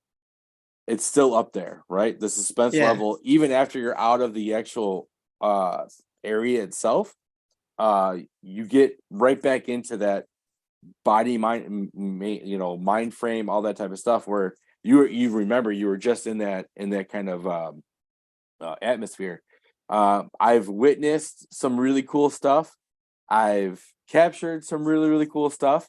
Stuff that I don't understand, stuff that I was told, we don't really need to talk about it. But I'll bring up one that's kind of fun for me. We investigated a pet groomer. Okay. Yeah, in downtown DeKalb. She was saying that like at the end of the night, she would leave, make sure all the lights off, security systems on, all that type of stuff. She'd get phone calls from the alarm company. Lights were going on. She installed cameras, started seeing all this type of stuff happen, right? So she was friends with, my friend. And he's like, hey, man, we got one close to home. Want to see if you want to be a part of it? So I'm like, absolutely. He's big into researching the address and all the types of stuff first. Found out that it was a small dentistry office that a family like kind of shared. That father, the eldest doctor or dentist, committed suicide in his chair. Oh man. His oldest son committed suicide in his chair. Oh my gosh. Their second oldest son, his wife was a dental hygienist with the practice. She committed suicide at the dentist office. So Oh my goodness. we're researching all this type of stuff, right? And now we know exactly what we're going to attack because it feels like there's a lot of energy that is just stuck there that doesn't know what to do, where to go. So taking, his cue, I'm just basically audio guy, things like that. We captured tons of EVPs. He does a spirit box. We did think that we made like a contact with the dental hygienist. Her name was Stacy. She doesn't know why she passed, doesn't know what happened. We've done an investigation there now 4 or 5 different times, getting new information with some people that we have a medium that will come out and do what they do. I was always skeptic, right? Like for me growing up, is this paranormal stuff was entertainment for me, like ghost movies, going to haunts. It was always entertaining, fun. Never really bought into like there's something else out there, that type of stuff. I'm picturing Poltergeist. Yeah. Caroline definitely was talking to some people. But that's it's kind of interesting to go full circle with this whole occult or paranormal. It's funny how art kind of emulates experience, right? Like Yeah. as a haunter, you might take something personal that you went through and turn it and put it in one of your haunts, right? Like or your favorite movie, Exorcist, anything like that. You use your experiences and what you do, what you know, into your haunts.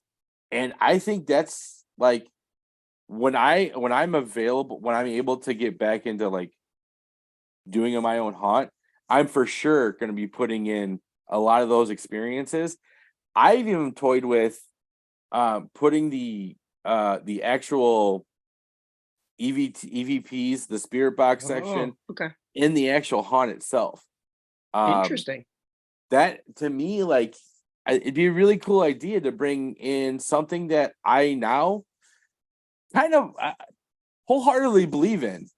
Yeah. The actual paranormal side of it into the entertaining side, and kind of really weave those in, because I don't know how you feel about those the haunts where the psychedelic haunts out in California. I can't remember who's doing it, but they are home haunts where they're basically terroristic. They put you I through haven't things. seen much about that. Oh, well, I've seen is it like McCamey Manor? I've seen that Yes. kind of stuff. Okay. Yeah. Yep. I don't know if I'd sign up for that, but I Definitely would definitely not. applaud anybody who has the courage to do such. To me, I don't know. Like, I do this to like again, I want to be entertained. I want to do everything like that. Knowing that I'm safe while I'm being entertained, great. But what was it? The Netflix special that came out, the documentary that came out about that a few years ago. Yeah. Just I don't know. That to me, that seems like you're kind of crossing the line with they're volunteering themselves to do it, but like Right. it really takes some really sadistic thinking to put another human being through that. I I'm love not it. really into that kind of torture. That's what I'm not a big fan of putting Yeah.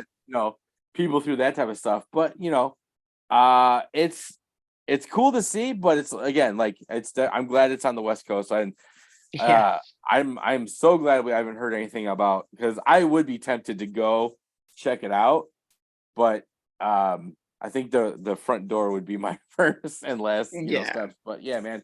But definitely want to take some really cool experiences that I've gotten to be a part of in some of these investigations. I've investigated Bachelor Cemetery, obviously Archer Avenue. We've done and take pictures of the gates. I no evidence there after they've been painted with Bloody Mary and all that type of stuff.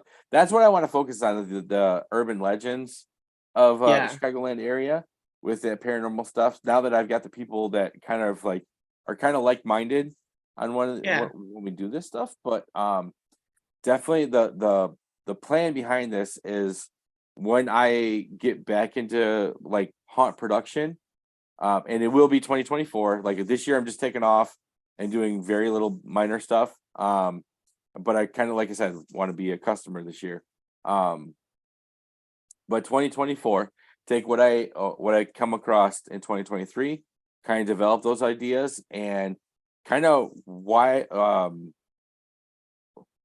just do a little bit of weaving in experiences on the paranormal side, some of the stuff I'm going to see this season, and just make a really cool haunt next year. That's awesome. So don't know where, don't know what, but that's what planning's for, and that's why you got 365 days to do it. Being up in Belvedere, I want to say it's in Belvedere, but I don't know if it's probably not too far. Have you done Bloods Point Road and Bloods Point Cemetery? Or have you heard of that? Yeah, that's right down the street for me, man. Oh my God, is it really? It is. Yeah, it is less than 5 minutes away from me. Okay. We've done the flower on the bridge. I've never my car's never come off. I will tell you, we did get some interesting orbs at the cemetery. Okay. Nowadays, Boone County and the DeKalb County Sheriff's Departments chase people out of there constantly. There's people inhabiting the house right next to the cemetery now, so they're the first ones to call when anyone's stopped. So it's not like it was a couple years ago. Like literally, you'll have 5 minutes to investigate unless you get permission.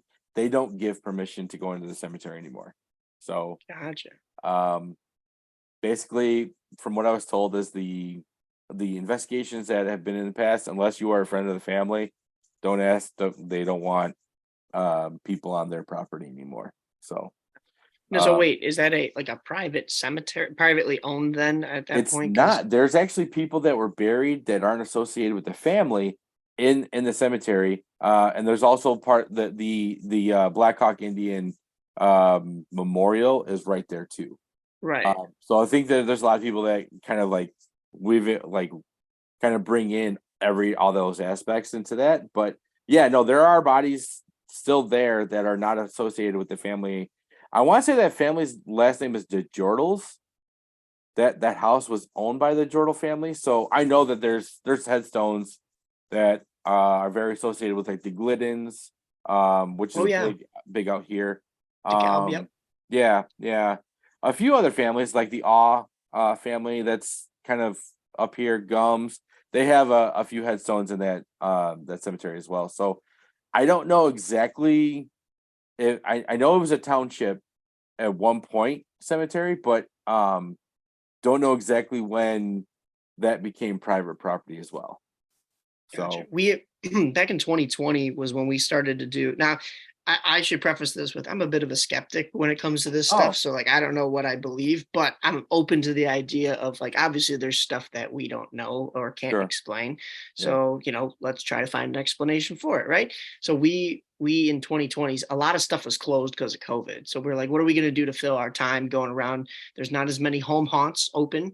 There's not as many haunted houses open. So we started doing some of the real stuff. And Blood's Point was one that my one friend had mentioned.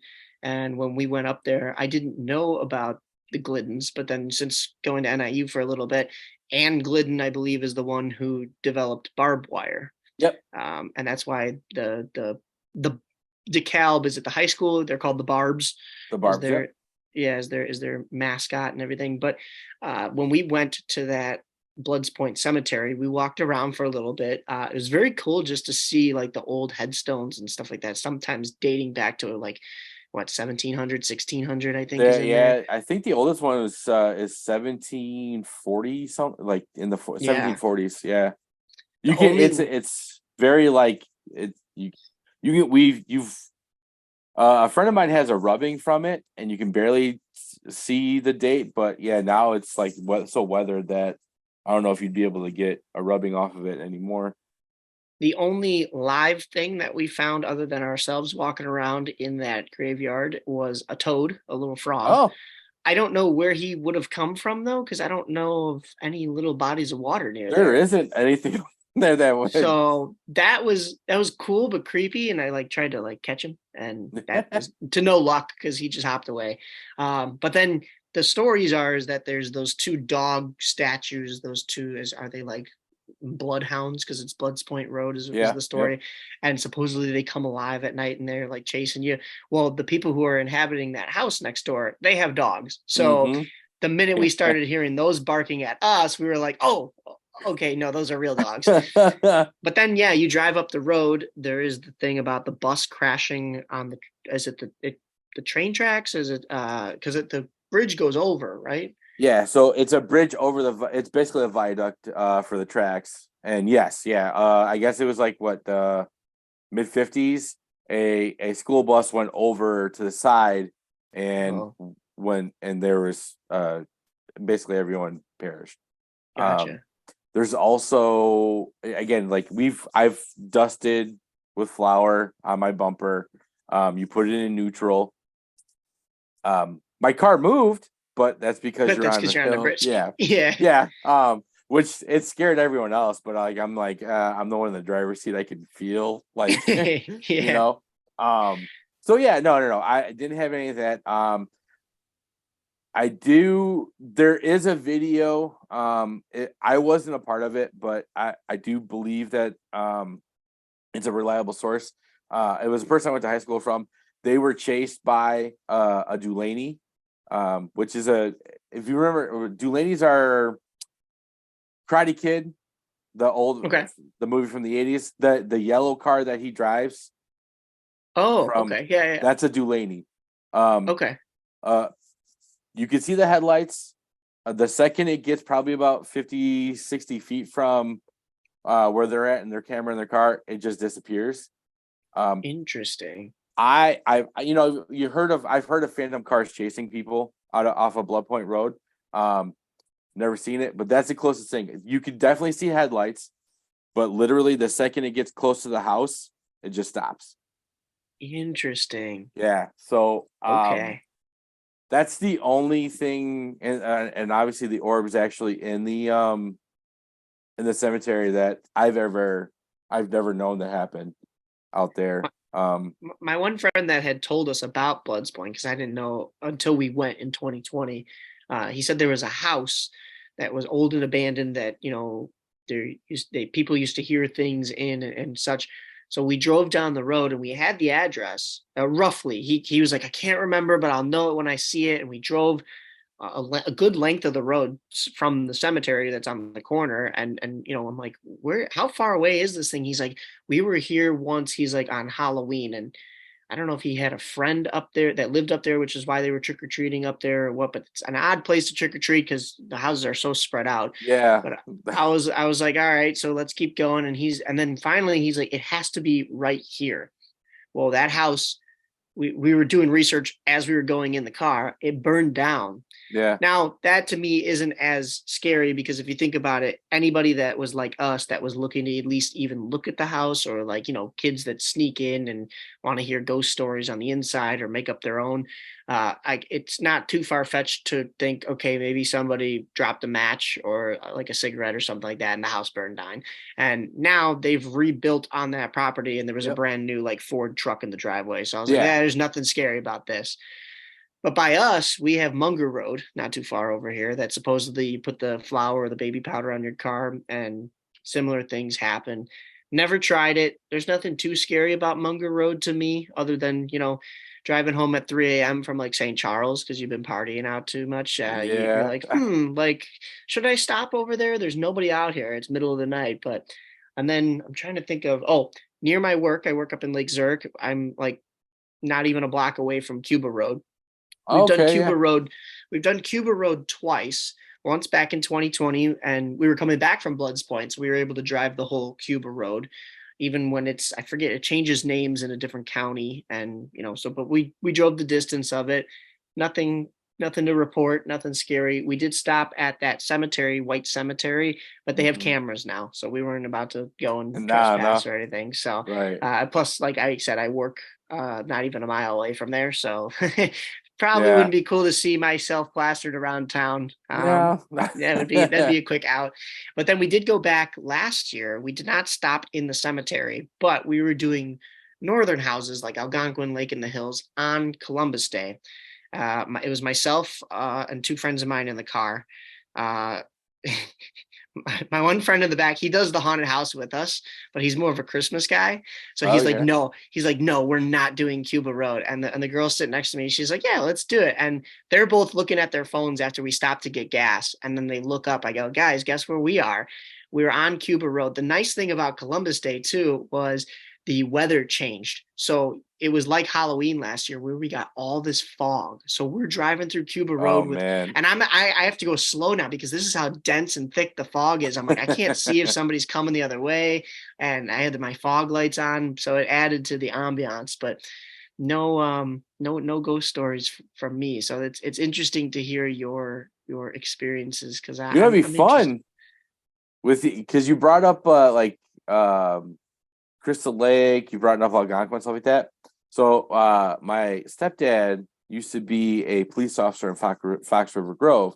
So a lot of times we'd go, I'd go ride with him on a ride along and stuff like that. And he took me, it's the only ever time that I've ever really felt like uneasy and really freaked out. There's a road it's the old Olympic obviously, Fox River Grove has the ski hill, the downhill ski hill. Yeah. So they have Olympic Village, right? The little huts are all there. There's a road that has kind of like a little S curve, and it's like Dead Man's Point. Well, there is a folklore and it's like a kind of a ghost story where there is, if you're going too fast around Dead Man's Curve, there will be someone to stop you from going too fast. And it's a spirit that you see coming across the corner, but you have to be going a little bit faster than normal.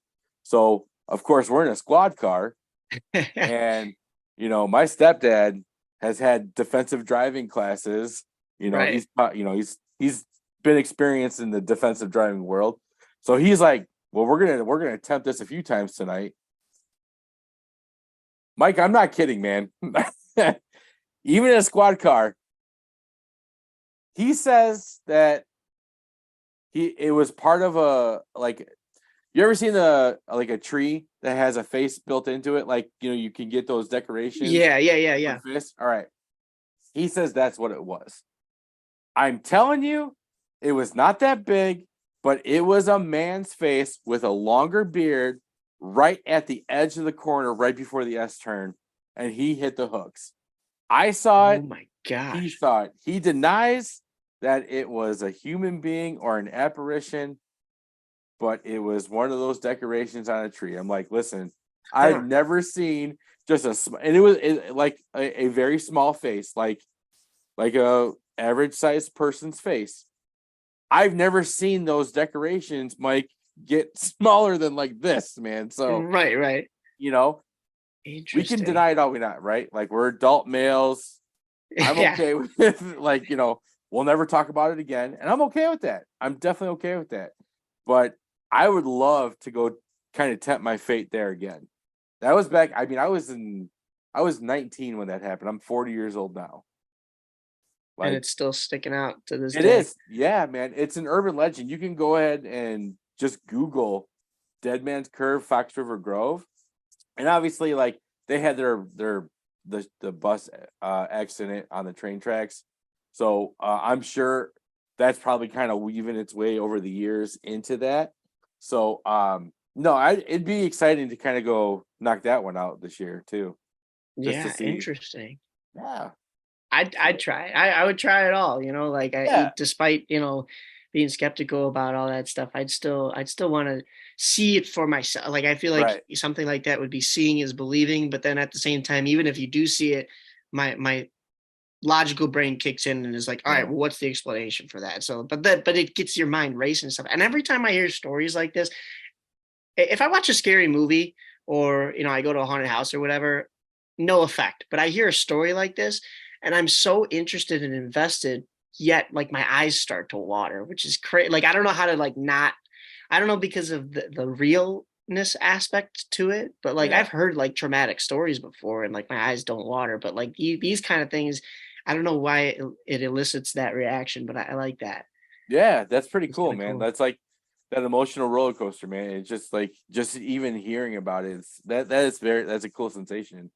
But so you had done, I know, we going back to your haunted house stuff, this is an awesome kind of tie-in though, is you DJ'd for 13th Floor, and Yeah. now 13th Floor actually owns the old Joliet Haunted Prison, which is 10 minutes up the road from Hell's Gate, and it's the old wing of the prison. I did a behind the scenes with Midwest Haunters Convention June, I think it is now, so yeah, we're a little bit removed, but I got to record the Q&A that they did right before they let us into the haunt. Now, I'd been to the haunt, so that part wasn't new for me, but the Q&A part was interesting because I'm sitting there and they're talking about how they came upon the building.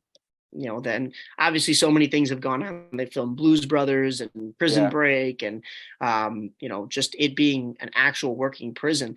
There's so much good stuff that they had in that Q&A about how the prisoners had to mine the cobblestone that you see, or you know, the limestone that you see on the building, and build the own prison that they were being held in. But then when they were going through, I wonder if you have your 13th Floor connections still, that would be a good location, because they said that they've had actors or workers that have heard stuff or supposedly seen stuff in certain rooms, and they'll never go into that room again. They felt like a coldness or something like that. And actually, the building that you see when you pull up and you're waiting in line is not the building you walk through, because the inside is, I guess, so dilapidated that they can't use that building yet. It sounds like they're going to try to. So they take you around to the other wing. That's a lot of restoration they're getting ready to do, man. That's a big job. That's a big job, but that's going to be really just adding to the intensity of what that property brings, man. That's pretty cool. Yeah. Yeah, no, I had to see because 13th floor, the way I got that was through Reverb Nation. Okay. Reverb Nation is basically if you're an unsigned artist, it's basically a record company for unsigned people. It's Okay. kind of a collab thing, but as a DJ, you can get kind of really decent gigs and get those connections. Like I've done through Reverb Nation, I've done Summerfest up in Milwaukee. Nice. A few other ones, but Lollapalooza, that type of stuff. But 13th Floor came from Reverb Nation, where it was kind of I didn't really have to do much. It was just my demo that they got to see, and it is like a credit base, like you pay to play type thing. So they liked what they saw. I got to do. I only did 2 weekends with 13th Floor, which they were earlier in the season, but I come to find out like they have their own like rotation on DJs. So Okay. I get why like they for some reason they couldn't get their DJs on that, but their queue line is amazing. I absolutely love just the feel of it, just what and being above the crowd kind of gives that like festival feel too for a DJ's aspect. So it just all the feels were happening, and it just coming together. It's just awesome kind of atmosphere. Again, another party atmosphere, but like you're in your element because it's a haunt, So for sure, I would absolutely love to go back there. So, just in case anyone from 13th floor, anyone that needs a haunt DJ, I'm here. I am here, Well, ready to go. so you're talking about their location when they were in Melrose Park, right? Yes. They've since moved. They're and I'm trying to picture where their DJ booth is now. We went for their Christmas, and I don't think there was a DJ. And then they're, like you said, one of the ones that opens a little earlier. So we went early September last year. And I'm trying to think of where the DJ booth was, but they're now in Norwich, but they're in a part of or is it Chiller Park right there? They're 5 seconds from that downtown Parkway Bank Rosemont area. Did they take it over the Niles one too? I don't think so. I don't know of a Niles one. There was a pretty decent hit. Or I might be forgetting about it. Right by the hospital. I don't know. There is one called the Catacombs that's downtown Chicago, and they're in like a basement of a church. No offense to anybody from them that may be listening. I thought they were kind of sketch when I looked at the website, and I was like, "Is this place real?" It's not that I'm one of these suburbanites that's afraid to go downtown Chicago, but I was looking at the outside of the building, and I'm like, "This looks like a rundown like warehouse." Like, but I need to do more research on that one, because then I did see them at Midwest Haunters Convention, and they were telling me a little bit about themselves, and they're one of the oldest haunted houses in Chicagoland area. And I was like, all right, so you're on the list for this year for sure. Absolutely. To go see. So I don't know of a Niles one. I'd have to double check my notes. I don't think we've done anything. I know, Niles, but it was over by General Lutheran Hospital, or Lutheran General Hospital. Okay. I wonder if it's one of the old JC ones. Oh, I bet you it might be. And we have friends of ours that did the is it the Lombard JCs? And now they don't anymore. Fellow haunt builders. Yeah. So we have some connections to the JC's haunts, and I'm not sure if there are any really still in the area. So it might have been one of those. I feel like they were on their game, and it would make sense. Like their production level is definitely like stepped it up. So it would make sense that they were kind of like brought into is it because Hell owns that 13th floor now too, right? That brand. No, so 13th floor has Old Joliet Haunted Prison Right. and 13th floor. And the new location to 13th floor is a cool tie-in because, like I said, it's 5 minutes away from that Parkway Bank Park in Rosemont, and now IMS, now that they've moved to that I O'Hare know. campus. So everything's like right there, which is crazy. And I wanted to get into that in just a little bit. But what used to be in that actual Parkway Bank Park is Disturbia. Disturbia, I guess it was the Village of Rosemont. I've talked to a couple different people, and everybody has a little bit different of a story. But the Village of Rosemont didn't want to put up with it anymore, blocking that kind of stuff off. So they shut it down. Disturbia was closed for a while, and then Basement of the Dead in Aurora. If you've ever, that one has a really nice. If you want a nice DJ setup, although they kind of have their guy, I think it's DJ Psych Jam. Mhm. And he does it for Disturbia now too, because they opened up Disturbia, and this is the weird, crazy small world tie-in. I said 13th floor, and where Disturbia used to be in that Parkway Bank Park is 5 minutes from the new IMS, Illinois Media School, at the O'Hare campus. The old IMS that you and I did in Lombard Yeah. is 5 minutes from now where they opened Disturbia, right next to that Hooters, and I think there's an Olive Garden over there. So it's in that back of that parking lot. So Disturbia and Basement of the Dead are owned by the same company, because Basement of the Dead bought them out and brought them back to life. 13th floor and Old Joliet Haunted Prison are paired up. It's the same company. And then it used to be Statesville and Hell's Gate, but of course now Statesville is no longer with us. Right. But they kind of are, because they've merged to become Hell's Gate. They brought all their props over there, and it's all one big thing now. So, Gotcha. but yeah, All right. there is a lot of same ownership throughout, and then just the weird tie-ins of how everything is like close to each other is kind of funny. Yeah, no. And I saw, was it last year? I don't know the company, but they took over King County, their fairgrounds. Yeah, I had heard something about this. I don't know where they were posted though, because I never found them, and then I never went, and I would have definitely done that. We have another haunt builder group. They have a haunted walkthrough like we do with Voodoo over here in Streamwood. Last year they couldn't open because they had their storage facility broken into and stuff was stolen. But this year it sounds like they're opening up at Schaumburg Boomers. Oh, really? So I don't know if they're going to be a part of that Oktoberfest, or if they've somehow doubled their production size and they're going to be like taking up a whole wing of, I don't know if they're going to be Angels in the Outfield or what's going on.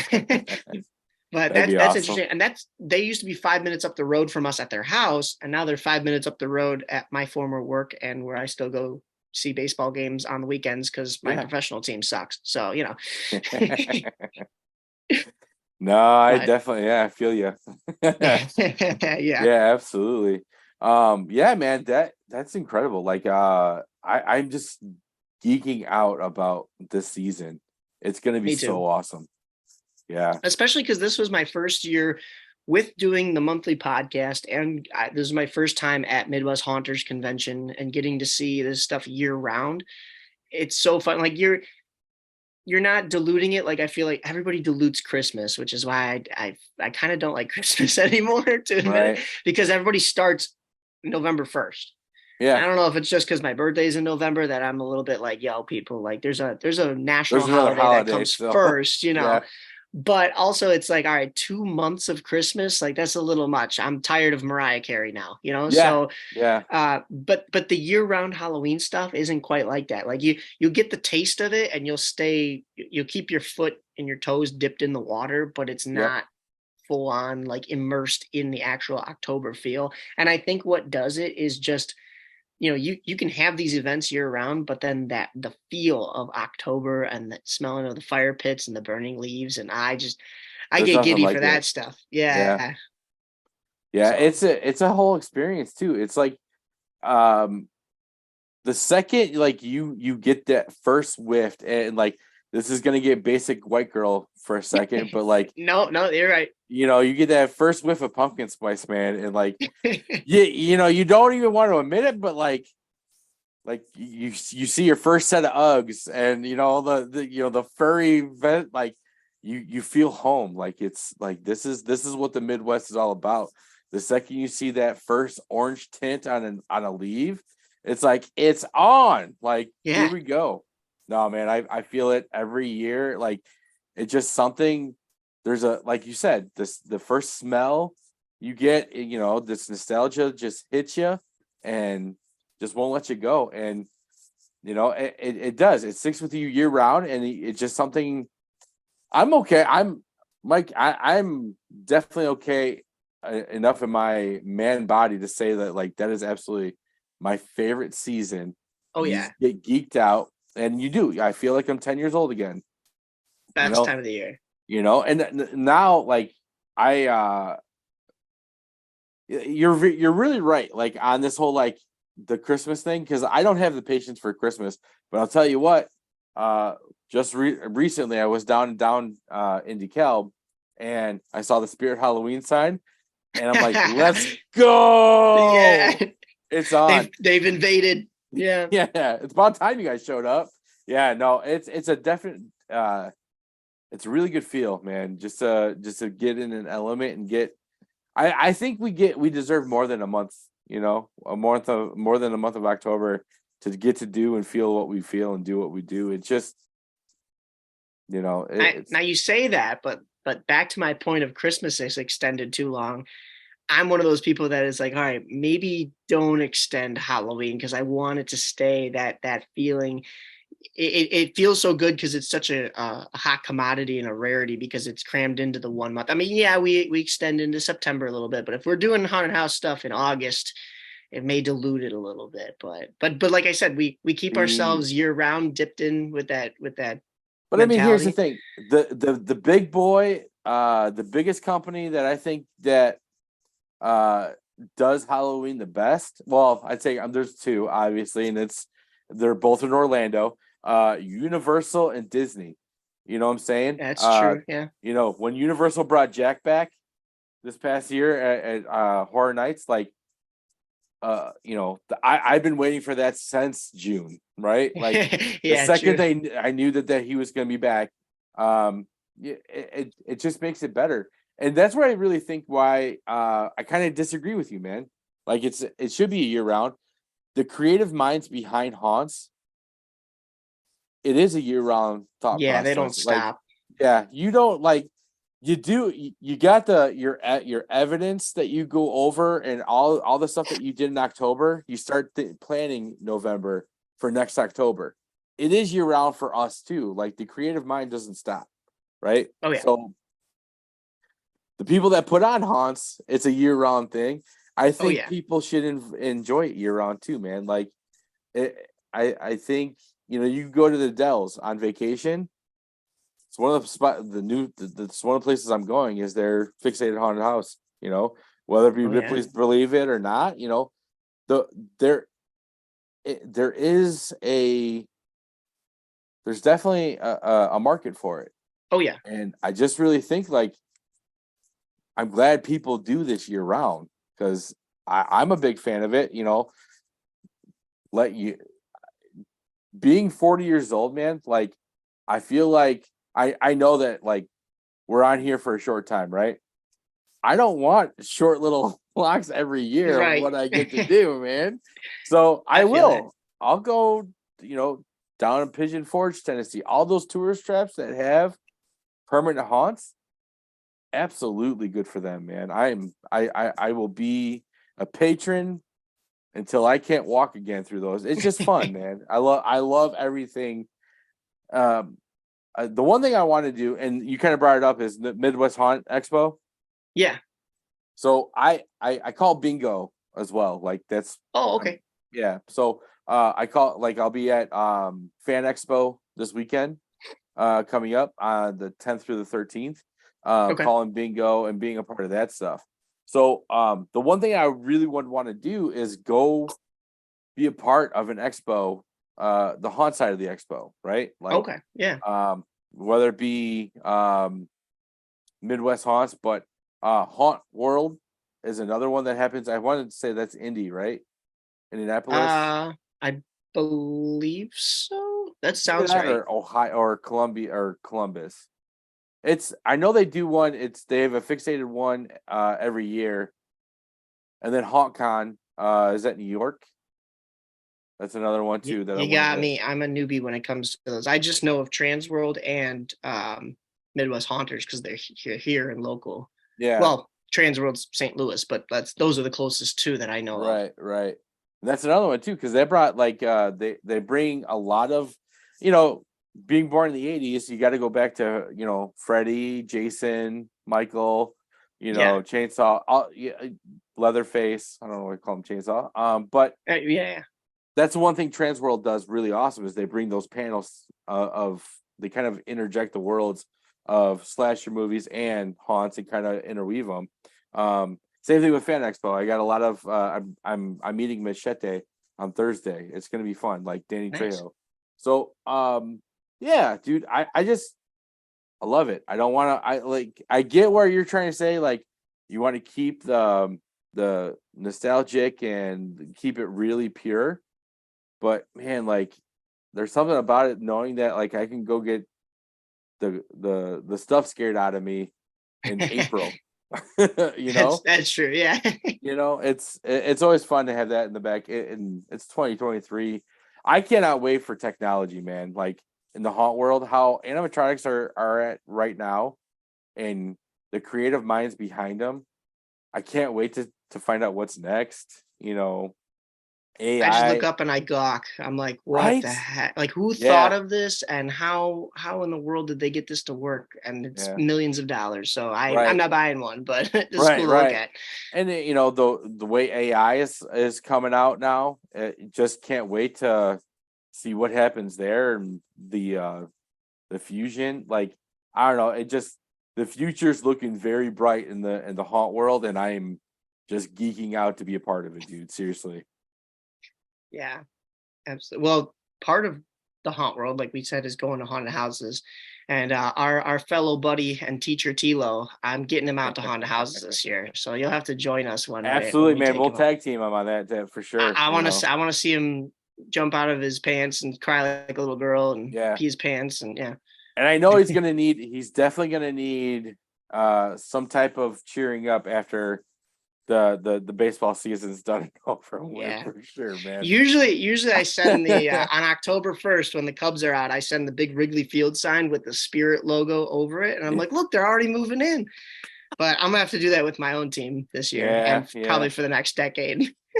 Yeah, man. So yeah, I'm definitely on board to get Tilo out and get him cheered up for and Grant you guys too.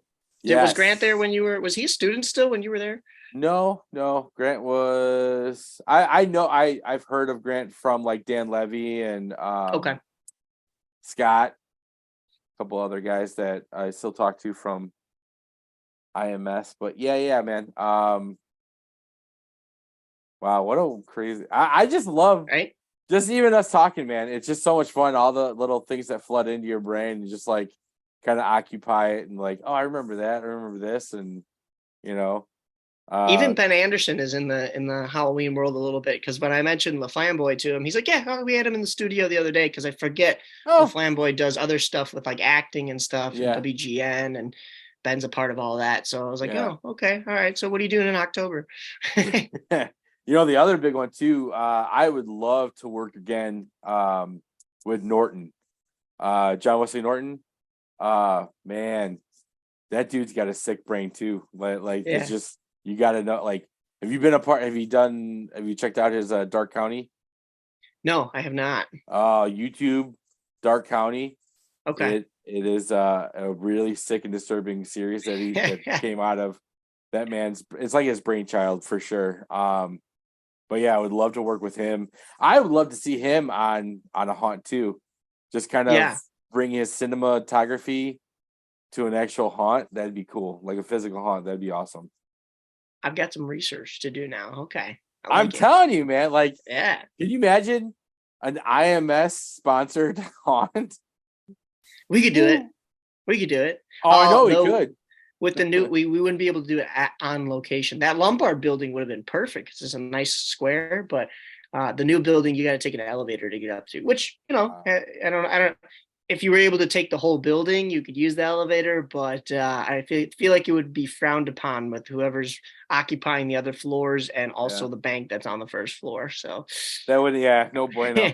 probably not work there. But hey, that Rosemont area, like I said, it's busy. So Yeah, we'd have it to compete with. absolutely is. Over here by me is also I love Evil Intentions because they're in the basically building that used to be an old casket company.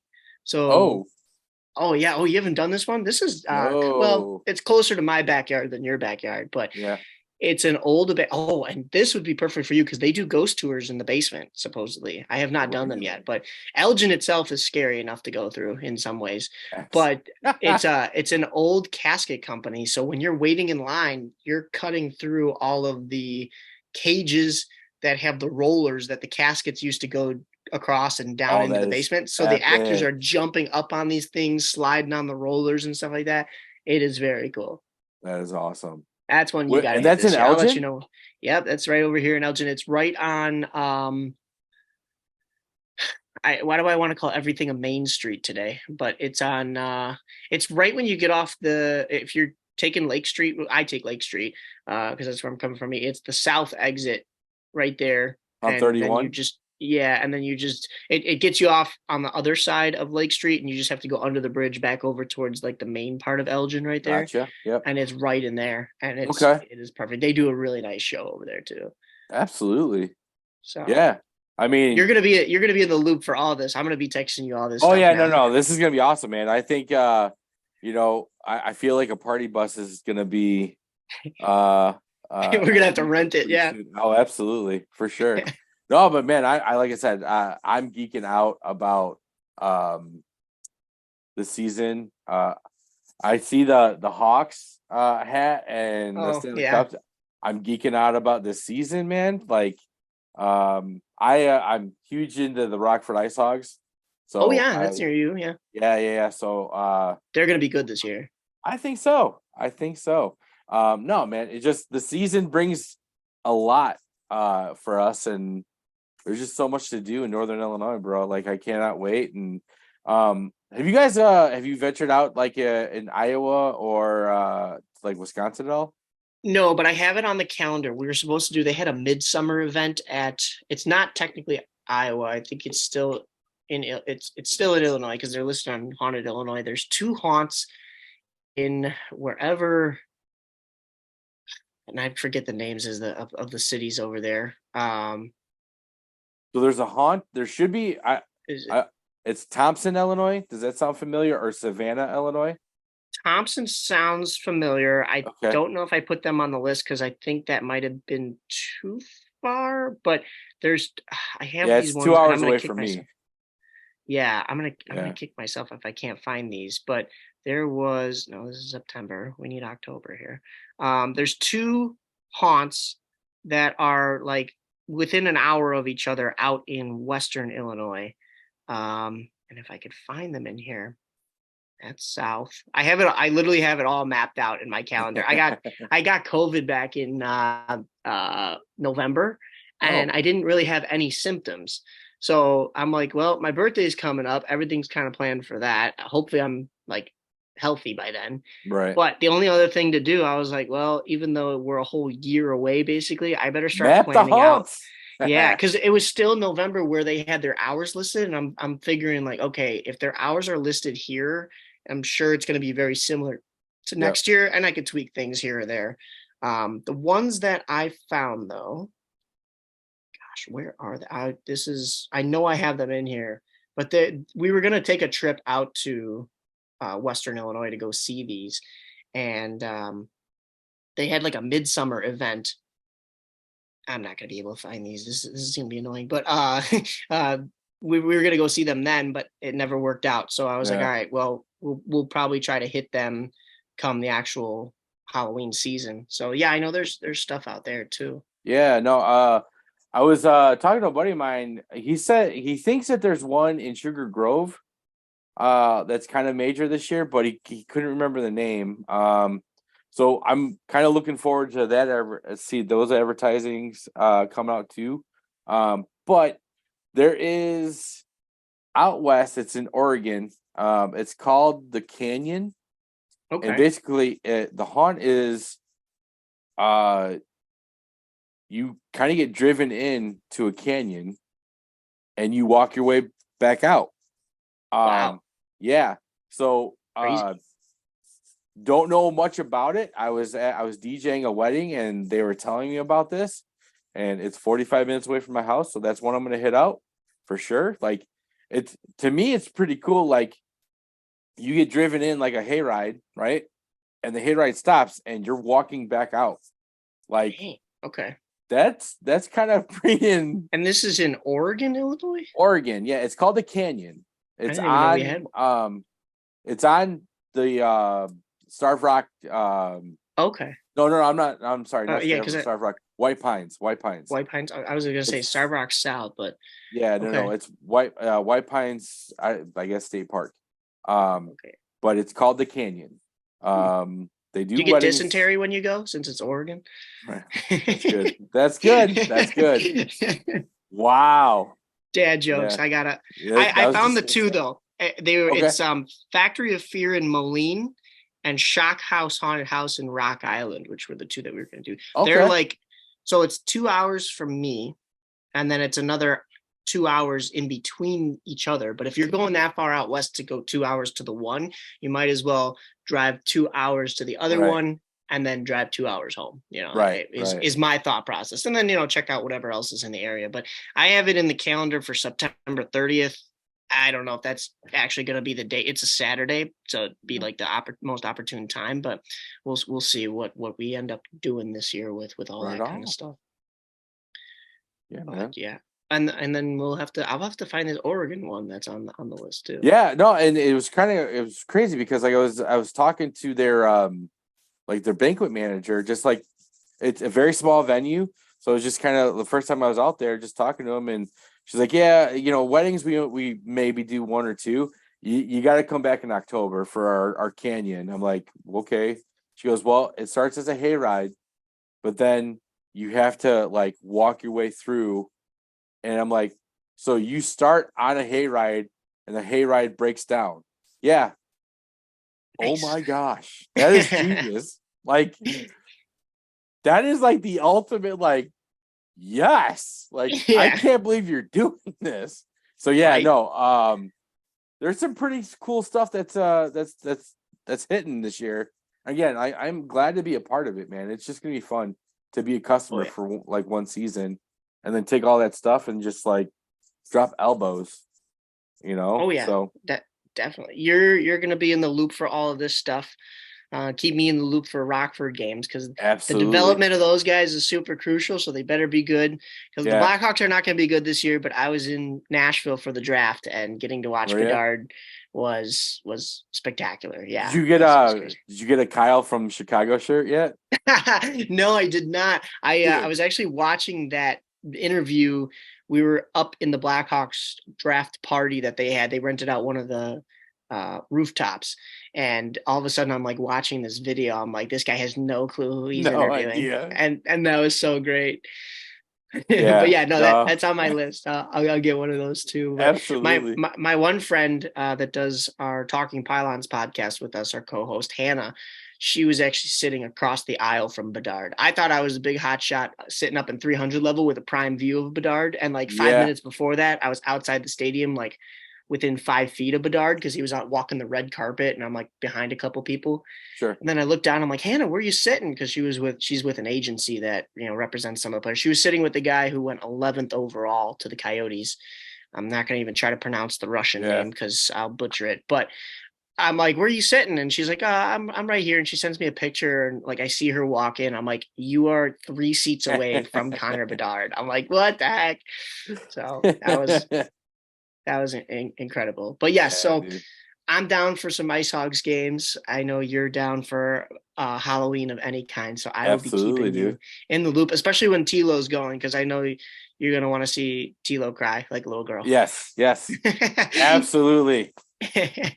Yeah, man. But wow, real quick, plug everything that you got going, Halloween related or not, so people can find you and absolutely. rent you out as a DJ. Yeah, you can always look me up. I'm on all platforms as far as social media goes. DJ Nobody.